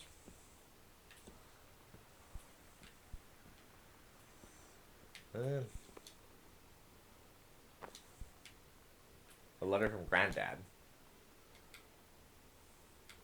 Dear Terrence, thank you for sending along a copy of your newly published book. An author's first published manuscript is a momentous occasion. I read it this afternoon.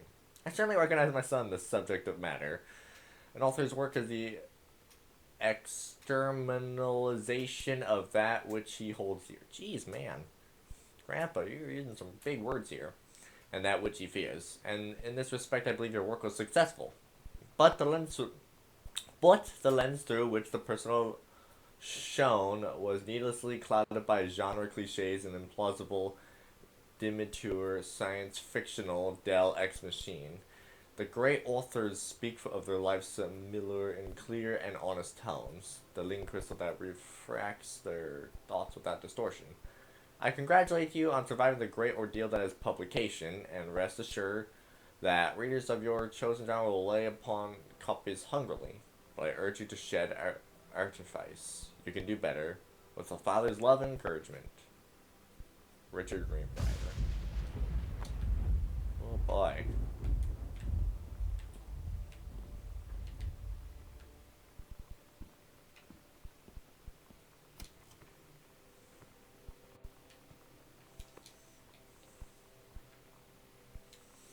Hey Sam, I'm writing you from Multnomah Falls. I'm here on a stupid class trip, which is stupid because it's March and I don't know if anyone running this school has been to Oregon, but it's cold and rainy as heck in March.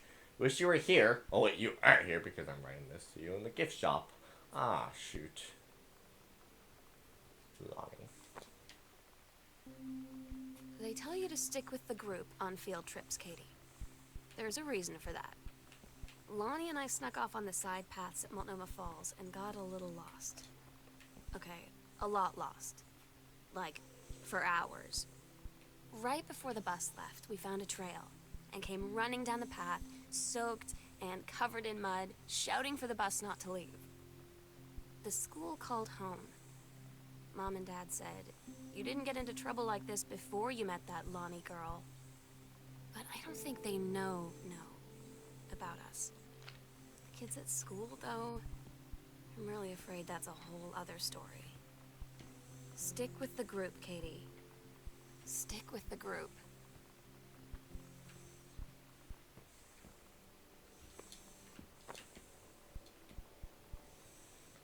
I don't really even know what that is. Mason's Pharmacy. Okay. Stick with the group, huh?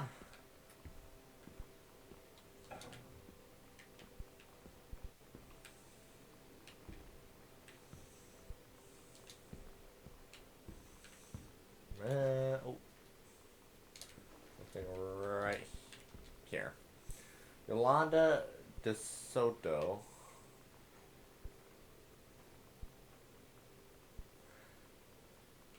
Mexico. Miss Samantha Greenbrier, Boone County, USA. Oh. Today's Spanish lesson. Ex Fly Mosca. Man, I can't read that. Dear Sam, man, you guys got some great handwriting. I'm so happy you liked the drawing. I was thinking of us when I drew it. I knew you'd be able to tell. You'd love Mexico, I think, probably. The nature here is totally different than back home. I keep thinking about Allegro and the first mate lost on a something mysterious island where even the plants are out to get them. And then I think of them together, out there in the fine wilderness together. And I start thinking of you again. I lie here in bed. I can almost feel you. I've been trying to save it up for when we're together again. I haven't done a good job, okay? But I tried. Okay, enough about that. Your last letter got to me the day before we started driving back north. We'll erase this letter at home. If I get home first, we can read it together. And yes, I'm taking tons of photos. We'll have to spend so much time in the darkness. The dark room. Oh, dark room. Lonnie.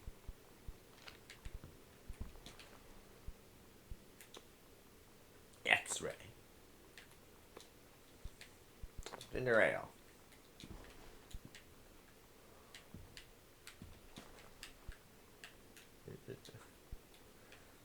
It's like a drug. The first time I was in my room in the middle of the night, I woke up and Lonnie was kissing me.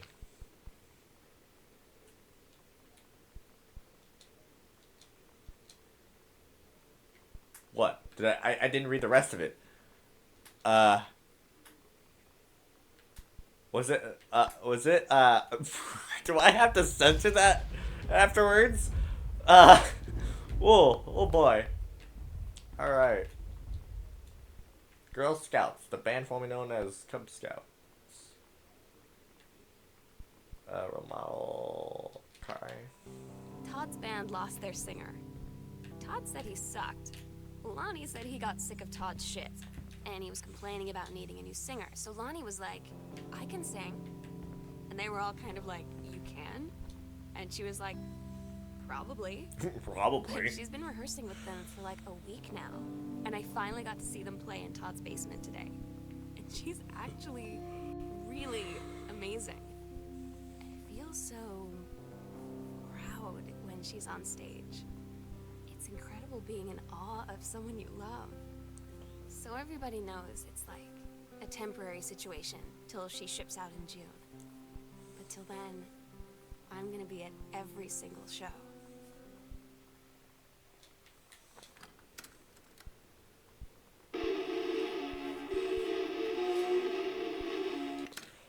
Dear God.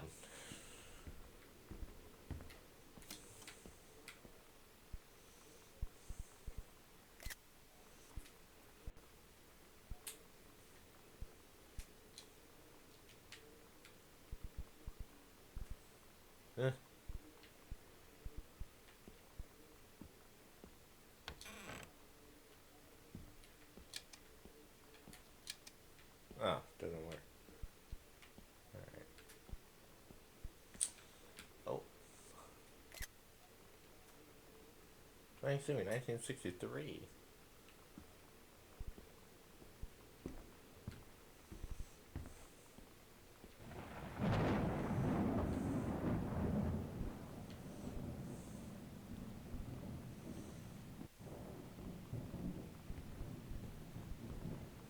Alright.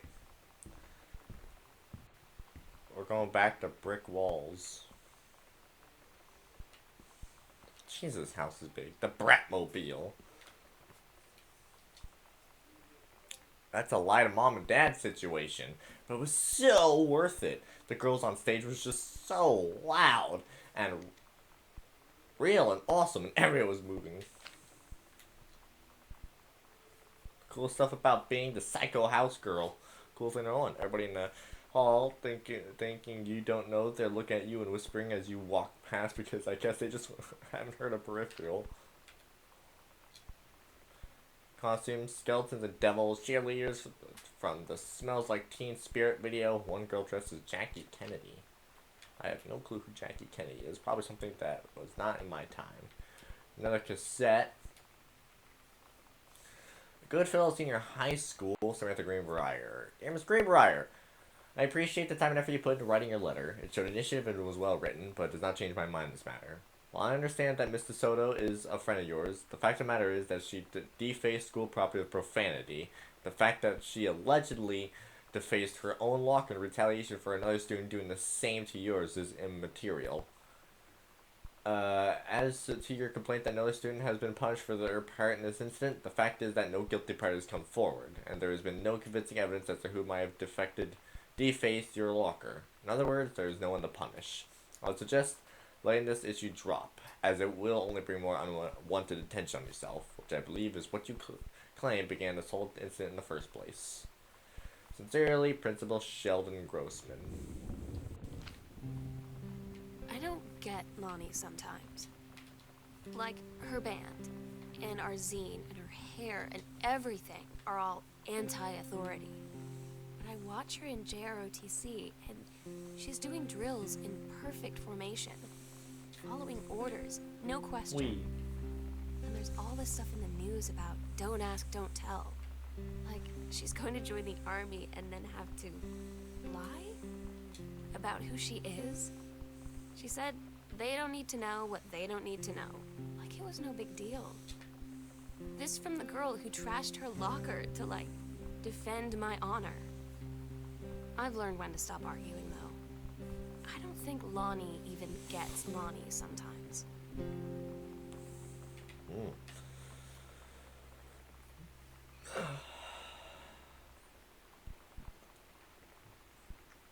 Revolution Girl, Captain A. This one's for you, Grossman. Had enough? Great. Huh. Heard enough? Kick against the patriarchy.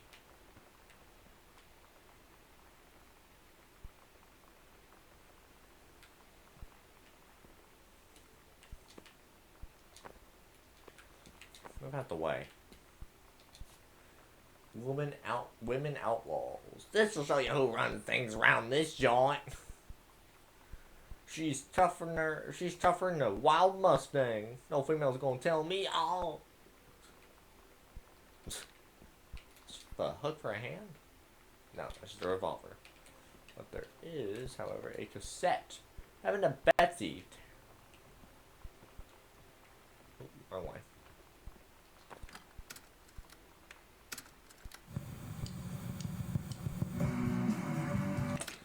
No.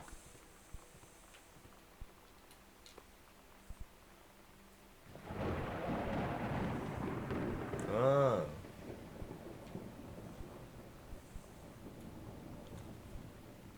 Ready to join the revolution? Oh, heard enough? Man.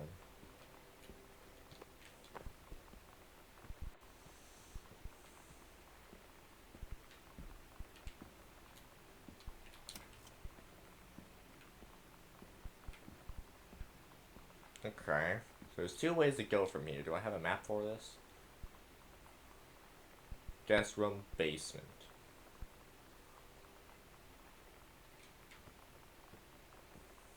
Ah.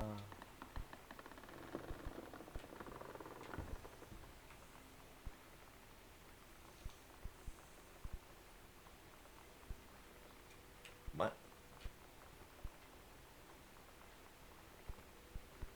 Where is this at?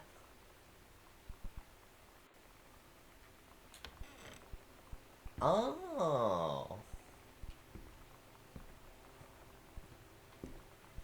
Okay. So we unlocked that area.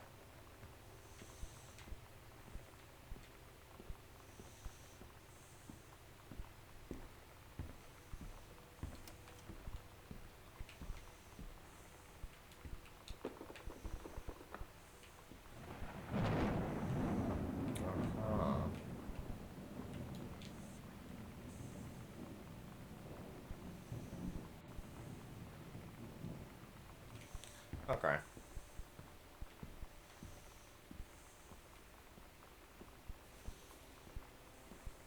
Oh, I forgot to turn this on. Alright, so we have a whole nother section of the house to explore now.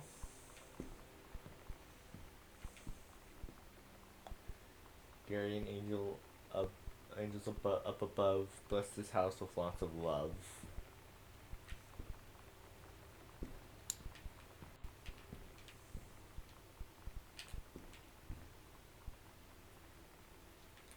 Call Daniel back. Call Daniel. Call. Gosh dang it, open the folder. Hey Lonnie, sorry my mom was such a jerk last night. She's hardly ever around since her forest is like an hour away, and then when she is home, she takes out on you, like, because you're not a member of the family.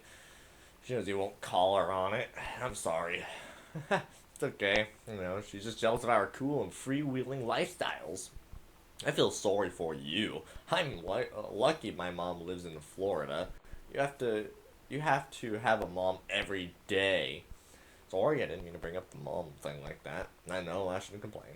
No, I'm being serious. My mom isn't a psycho Christian, and her new husband, Don, is a complete tool. Living in Florida with him is her eternal punishment in my mind. So, you wouldn't rather live with your mom in Florida? No. Dang. Learn. Espanol. Responde tener personal, do your lock up. Prescribe burnout operation last year in the service need for experienced personnel to direct regional operations. We'd like to offer you the position of Regional Conservation Management Director, responsible for operations throughout northwestern Oregon. Your assistance would be sought to fill your previous position on site the Flintlock National Forest. Your new posting would be at the Regional Management Building, located at 128 Bullhorn Road, which should be much more convenient for your daily commute. Please respond as soon as possible regarding your decision. We very much look forward to your reply. Signed, Bruce Pendleton. 1995, 8th.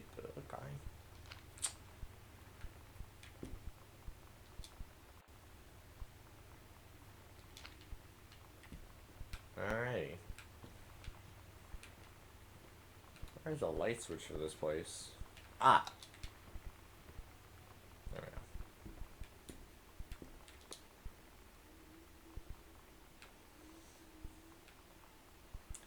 Earth, Wind, Fire, 23rd of February 1995 at 8 p.m.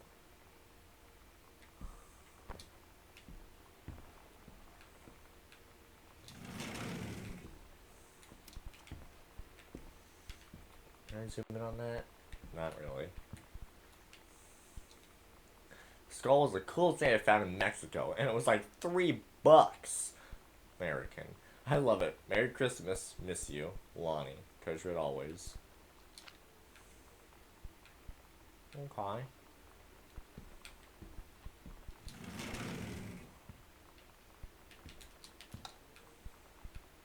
Dining room.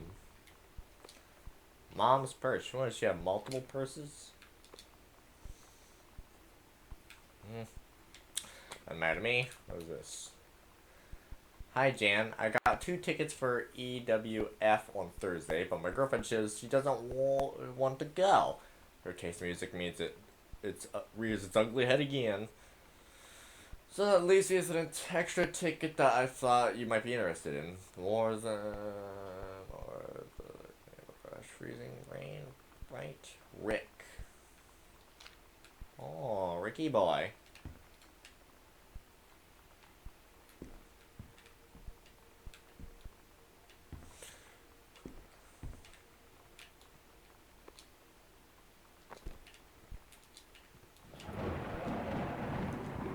Samantha Greenbrier, 21st of April, 1995, due. Disturbing inappropriate materials on school grounds. Phone calls of students' parents, out of school supervision, 24th to 28th. Oh boy. Sam, since you refused to hear us out this afternoon, your mother and I are putting this in writing so that we are absolutely clear. You are grounded for the rest of the month from social and telephone privileges and from using your car for anything except going to and from school. We understand that you are going through what you're going through, but we can't allow you to continue with this kind of behavior at school.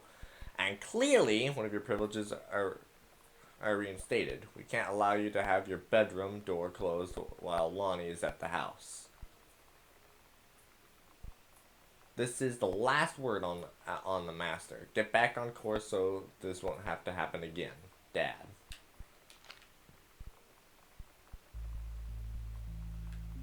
I had an interesting talk with Mom and Dad tonight. One you were never gonna need to have. I mean, you've known, right? I've known. I've known since, like, She-Ra. Mom and Dad didn't, I guess.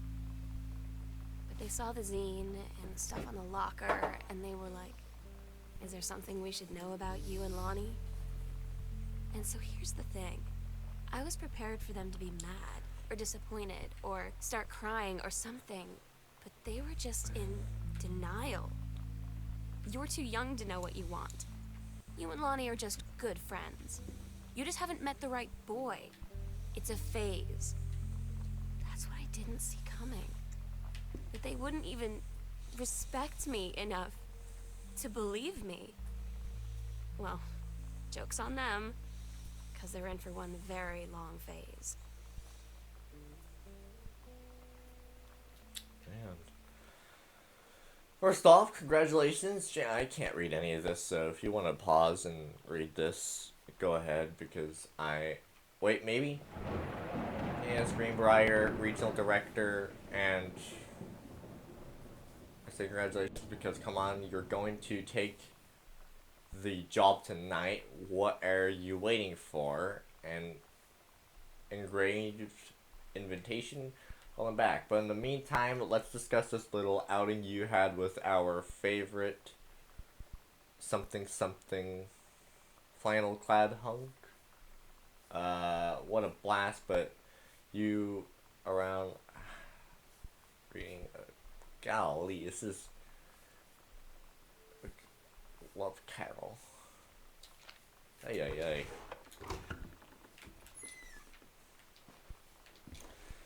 So it is the 90s, and so this kind of stuff wasn't talked about. So it makes sense that the parents are acting like this. Not saying it's a good thing, I'm just saying it does make sense. As unfortunate as it is. The accidental warrior, don't give up on this, honey.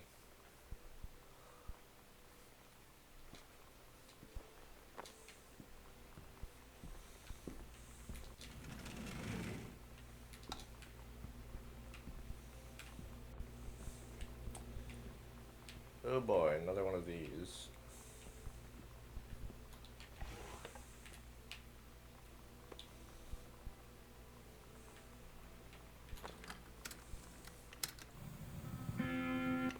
Now, even the rain doesn't like that music.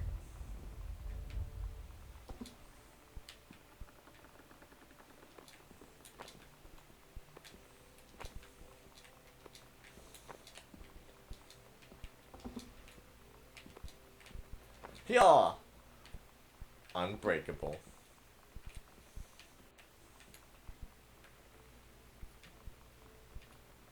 Mushroom. I don't like mushrooms. I remember as a kid, we were gonna make homemade pizza, and I thought I was making it for someone else, and so I put all the toppings that we had on it, including mushrooms. I think olives too, and we were all like, "All right, we're ready to eat." I'm like, "I'm not gonna eat this," and I remember my biological dad. He's like, "Yeah, you are." I'm like, "No, I'm not." That was fun. Sam, Samantha, and we're in the the woods one day. It was sunny and they were on an adventure, but they went to the bad part of the woods and it got dark. Danny said, "Are you scared?" So Samantha said, "No." "Are you?" They lied and went into the bad part. Then they went to a part that was never there before, and there was a pirate ship on an ashen. Samantha said, "It'll be the captain, and I'll be the captain, and you the first mate." Daniel said, I captain," and they went on the pirate ship and started sailing away. Oh. Daniel finally came over to get his game. I'd been dreading it. But he brought this story with him that I wrote when we were little. I started reading it, and then there I was, crying at the kitchen table. He asked what was wrong, and I was thinking about how we used to be friends, how much I'd taken for granted. But instead, I told him about school, and Dad, and Lonnie, and then how sorry I was that I wasn't his friend anymore. He gave me a hug and said it was going to be okay. For some reason, I almost believed him. Whoa. Jeez, crazy messed up family stuff. Daniel and the backpack. So does it, like... Oh, does it go in, like, an order? No, it doesn't. Oh, yeah, it does. From 1994 to 1995. Alright. What's this? Vanilla cake mix. Huh.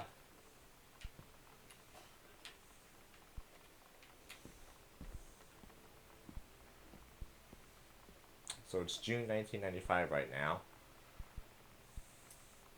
Anniversary trip.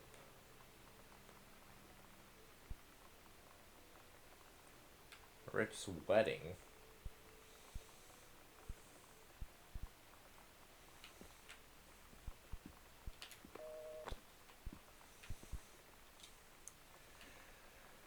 Congratulations on your new position! Yippee.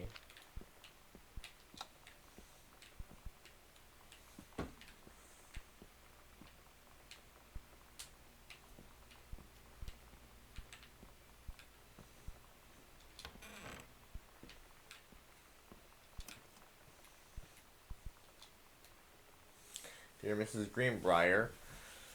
Oh, God.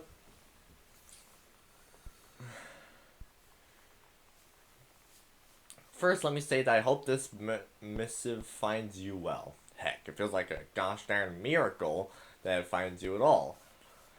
Do you know how long we've been trying to track you down? Worry not, we aren't the feds, the men in black, or any other sort of creeping fascist hobgoblins. In fact, we're on your side. Let me start from the beginning. Unknown Dimensions, what you might call a specialist publishing house. We trafficked in the weird, the ahead of its time, the lost but not forgotten by a small but dedicated group of plugged-in bibliophiles, type of out-there mass markets, shunning vintagery expression that refuses to be taken on anything but its own terms.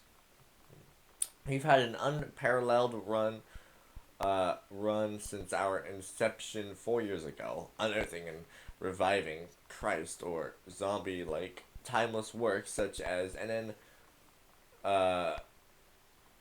Bestman's Message of the Snakeman, It's Inside Me by Jens Keller, and Emil Krieger's often banned Phoenician Flesh Trade. My God. But ever since we discovered tattered copies of your accidental series at a church rummage sale in Long Branch, New Jersey, we've been trying to track down the author of this weird and dark American outsider art. It's just the kind of forgotten portal into the 20th century civilizations anxieties, and delusions that our readers lose their minds over. James Bond, Harrison Ford might be the D-word swinging heroes that modern suburban Americans want. But John Russell, mild-mannered insurance agent by day, reckless history revising sociopath by night, is the twisted peacekeeper that it deserves. It is our mission to bring him back to life. Okay, so I've typed plenty. What do we want from you? We want your permission to reprint the work. Since your original publisher, Mercury Brooks, folded a decade ago, we want you to supply a new foreword for the books, to appear in brand new editions of The Accidental Savior and The Accidental Pariah, to be produced by Unknown Dimensions as a limited run and marketed directly to our highly discerning customer base, and we want to offer you a portion of the proceeds. Contract to follow, assuming you're interested in going on with Some Sworded Odyssey. We look forward to embarking with you and thrusting your work screaming back into the swatting palms of an unsuspecting American public. It's about time. Blast off. Yay.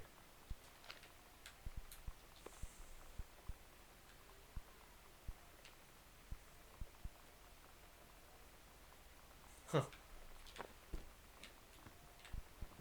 A lot of reading. Shovel. Paint can. Duh.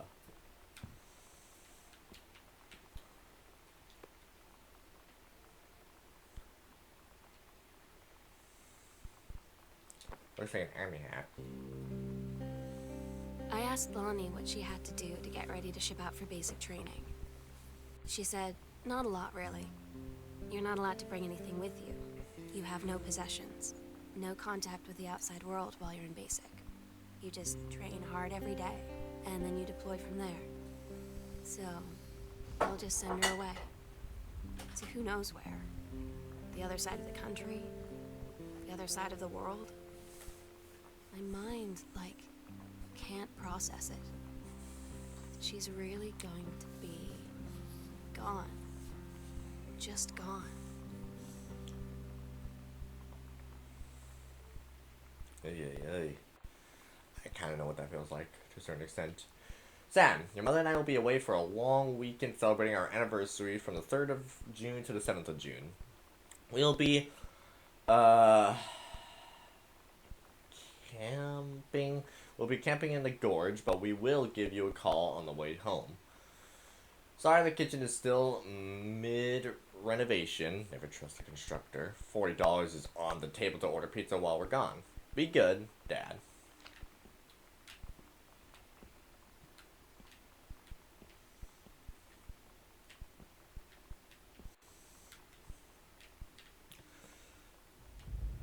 Halloween.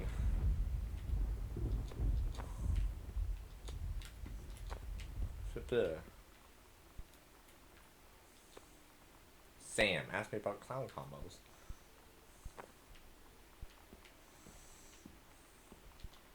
And where am I now? Garage.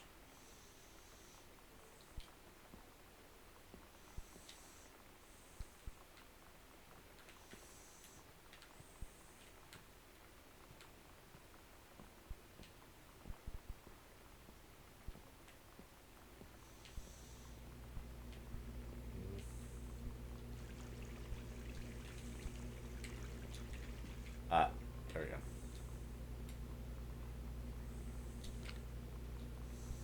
Sam scheduled workout at Crown Burger at Bethel on Bethel Road.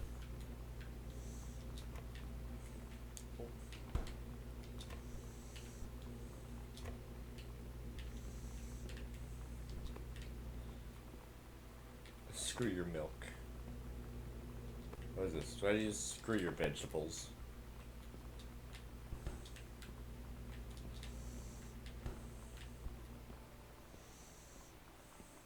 I've been here.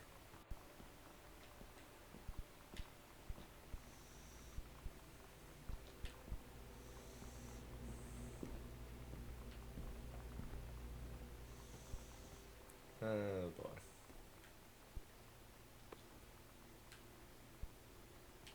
Hi, Mom, Dad, and Sam. I've had a wonderful time on the beaches of Barcelona. Dad, Sam, I think you would like the Gaudi architecture. It is from a strange alien world. I'm headed to my final destination, Amsterdam. For how long? That depends. I'm running low on money. I will look for a cheap standby ticket and call you when I'm headed home. Sorry for the short notice. Can't wait to see you all again. It'll be good to be home. Love, Katie. Booted out. We're going away. A going away show for Lonnie D. All ages. Lonnie had her going away show with her band tonight. She's so incredible on stage. When she was singing, I could practically forget everything. That we only had 48 hours left. That I don't know what comes next. That I can't live without her. Then she dedicated the last song to me. I couldn't take it. I was out on the curb in the alley, sobbing till my ribs hurt. I would follow her anywhere, Katie. But I can't. Where she's going. After a long time, she found me. She said she was sorry. She said, I wish things could be different. I just wanted to make you happy. I said, I don't think you can anymore.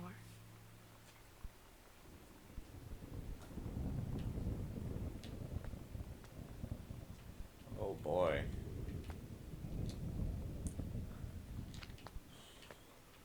Crazy life right there. Phil!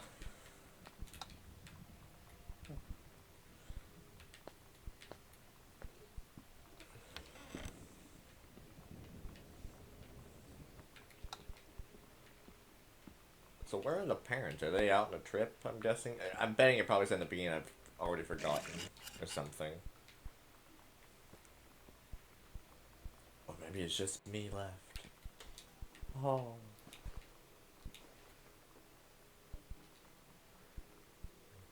Sam, I wish I knew how to explain it better. The army is this thing I grew up with. It's a part of me. My dad's army friends are like family. I've always known it was where I'd end up. I had not thought of it any other way. I wish things could be different. Maybe someday when I'm still at base and you're done with college and you're a famous writer and I can rebuild a tanked engine with my eyes closed, things will be different and we can be together. Until then, man.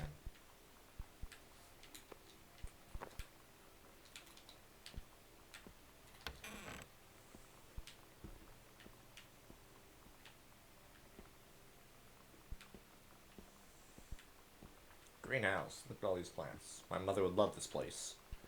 Every year she makes a garden.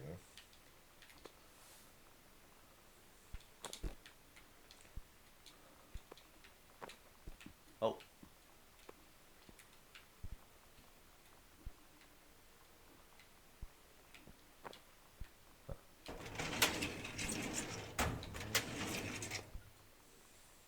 Strong pines. Don't care. The accidental human.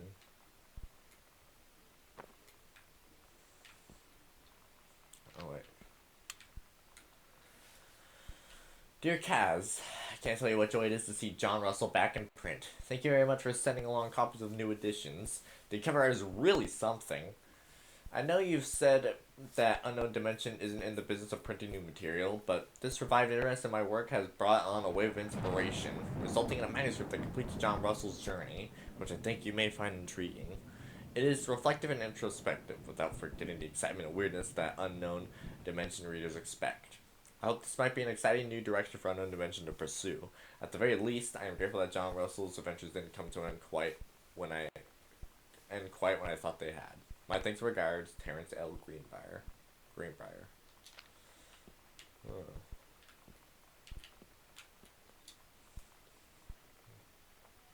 Twice he saved the president's life. Oh man.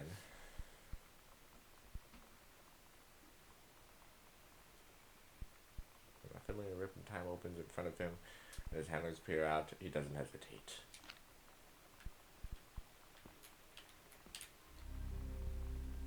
Where we'll do it. 5th of June, midnight. Final preparations are complete.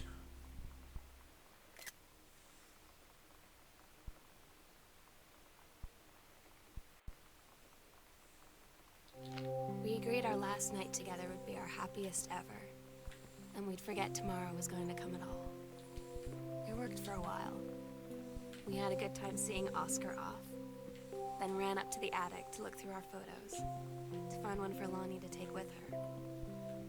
And looking at them, I realized they were all in the past, and there wouldn't be any more. I didn't know what I was going to do.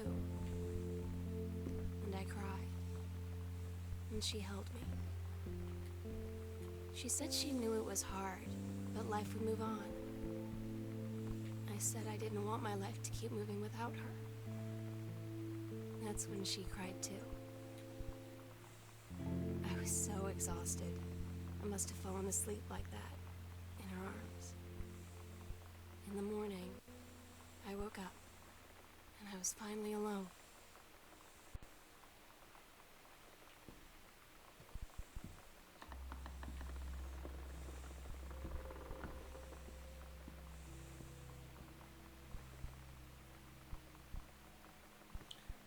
I'm sorry.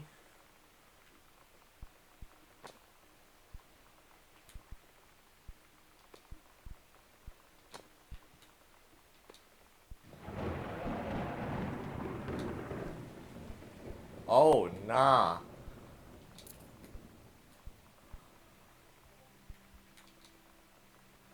The Oh, sunset light nah. in this house is the saddest thing I've ever seen. I just want to sleep. When I'm in the attic, it almost feels like Lonnie could still be here. She's just downstairs. I'm just waiting to hear her pull down the hatch and come running up. Maybe I'll go up to the attic and wait. Oh, God. Oh, no. I don't like this. Mason, please don't, like, scare the daylights out of me. I'm just, just here exploring. Mason, you can just chill out a notch, Mason? I mean, it's been years, Mason. You can chill. Enjoy your afterlife or whatever it is. Okay. Sam, I'll always remember what we had. Stay strong, kick butt. I love you, Lonnie. Oh my god. Katie, I fell asleep in the attic, in Lonnie in my old spot, and I missed the first 2 calls. I just barely caught the 3rd one before the machine got it. And it was Lonnie, on a payphone. She'd been on the bus to Basic, and she said she couldn't think of anything but me and us, and that she couldn't go through with it, with the army and being apart and all of it. And so she got off the bus in Salem. She said, "Sam, I want you to pack up everything you can and get in your car and come find me. And let's just drive until we find somewhere for us." And she asked me if I could do that. And I said yes. Yes.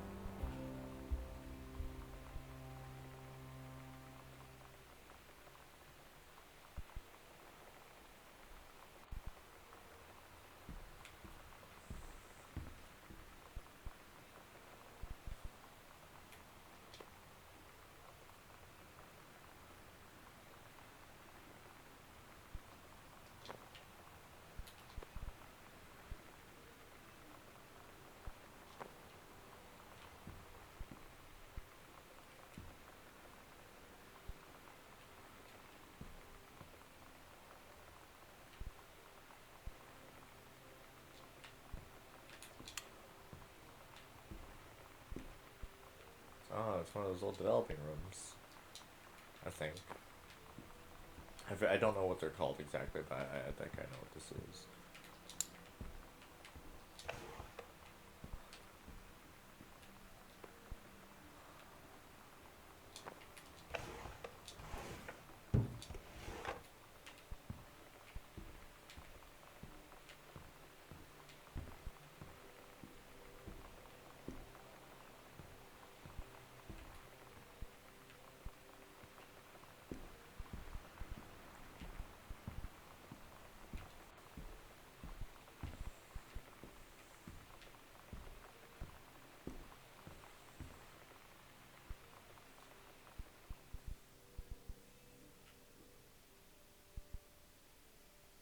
Katie, I'm so sorry that I can't be there to see you in person, that I can't tell you all this myself. But I hope as you read this journal and you think back, that you'll understand why I had to do what I did. And that you won't be sad, and you won't hate me. And you'll just know that I am where I need to be. I love you so much, Katie. I'll see you again. Someday. Love, Sam.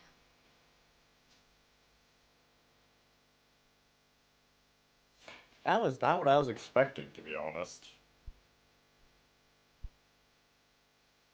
That is not what I expected at all. Wow, that is Daynor. Wow, that was unexpected. I I don't know what I expected, but what I was expecting more of like a murder mystery or a ghost house sort of thing.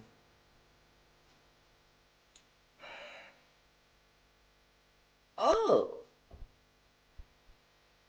Huh. Both have the same first name. I don't know if I'll upload this, but if I do, it'll definitely be. I'll probably try to censor as much of it as I can. God.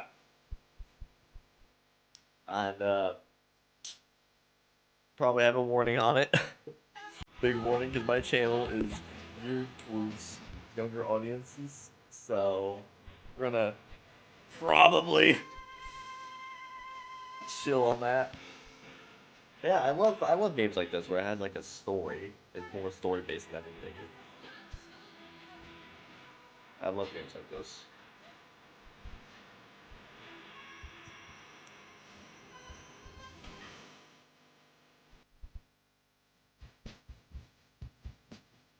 Ah,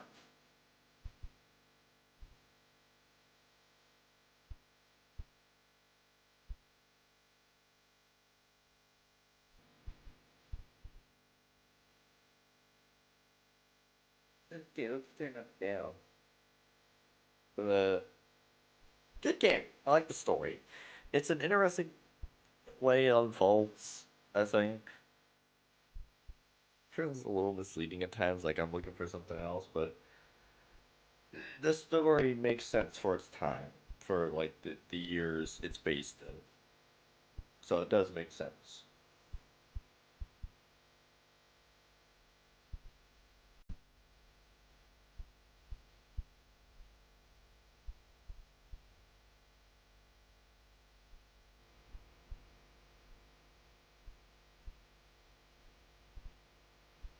I wonder if this is based on true people, real people. Probably not, but be wouldn't be so too surprised to be honest.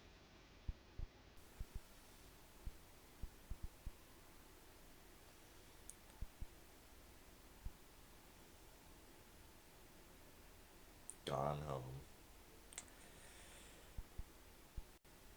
All right, pretty sure that's it. Kind of, I love games like this because I loved Edith. What Remains of Edith Finch. That was a really good game. So, really cool game. So, nice game. Anywho, whatever time of day is for you.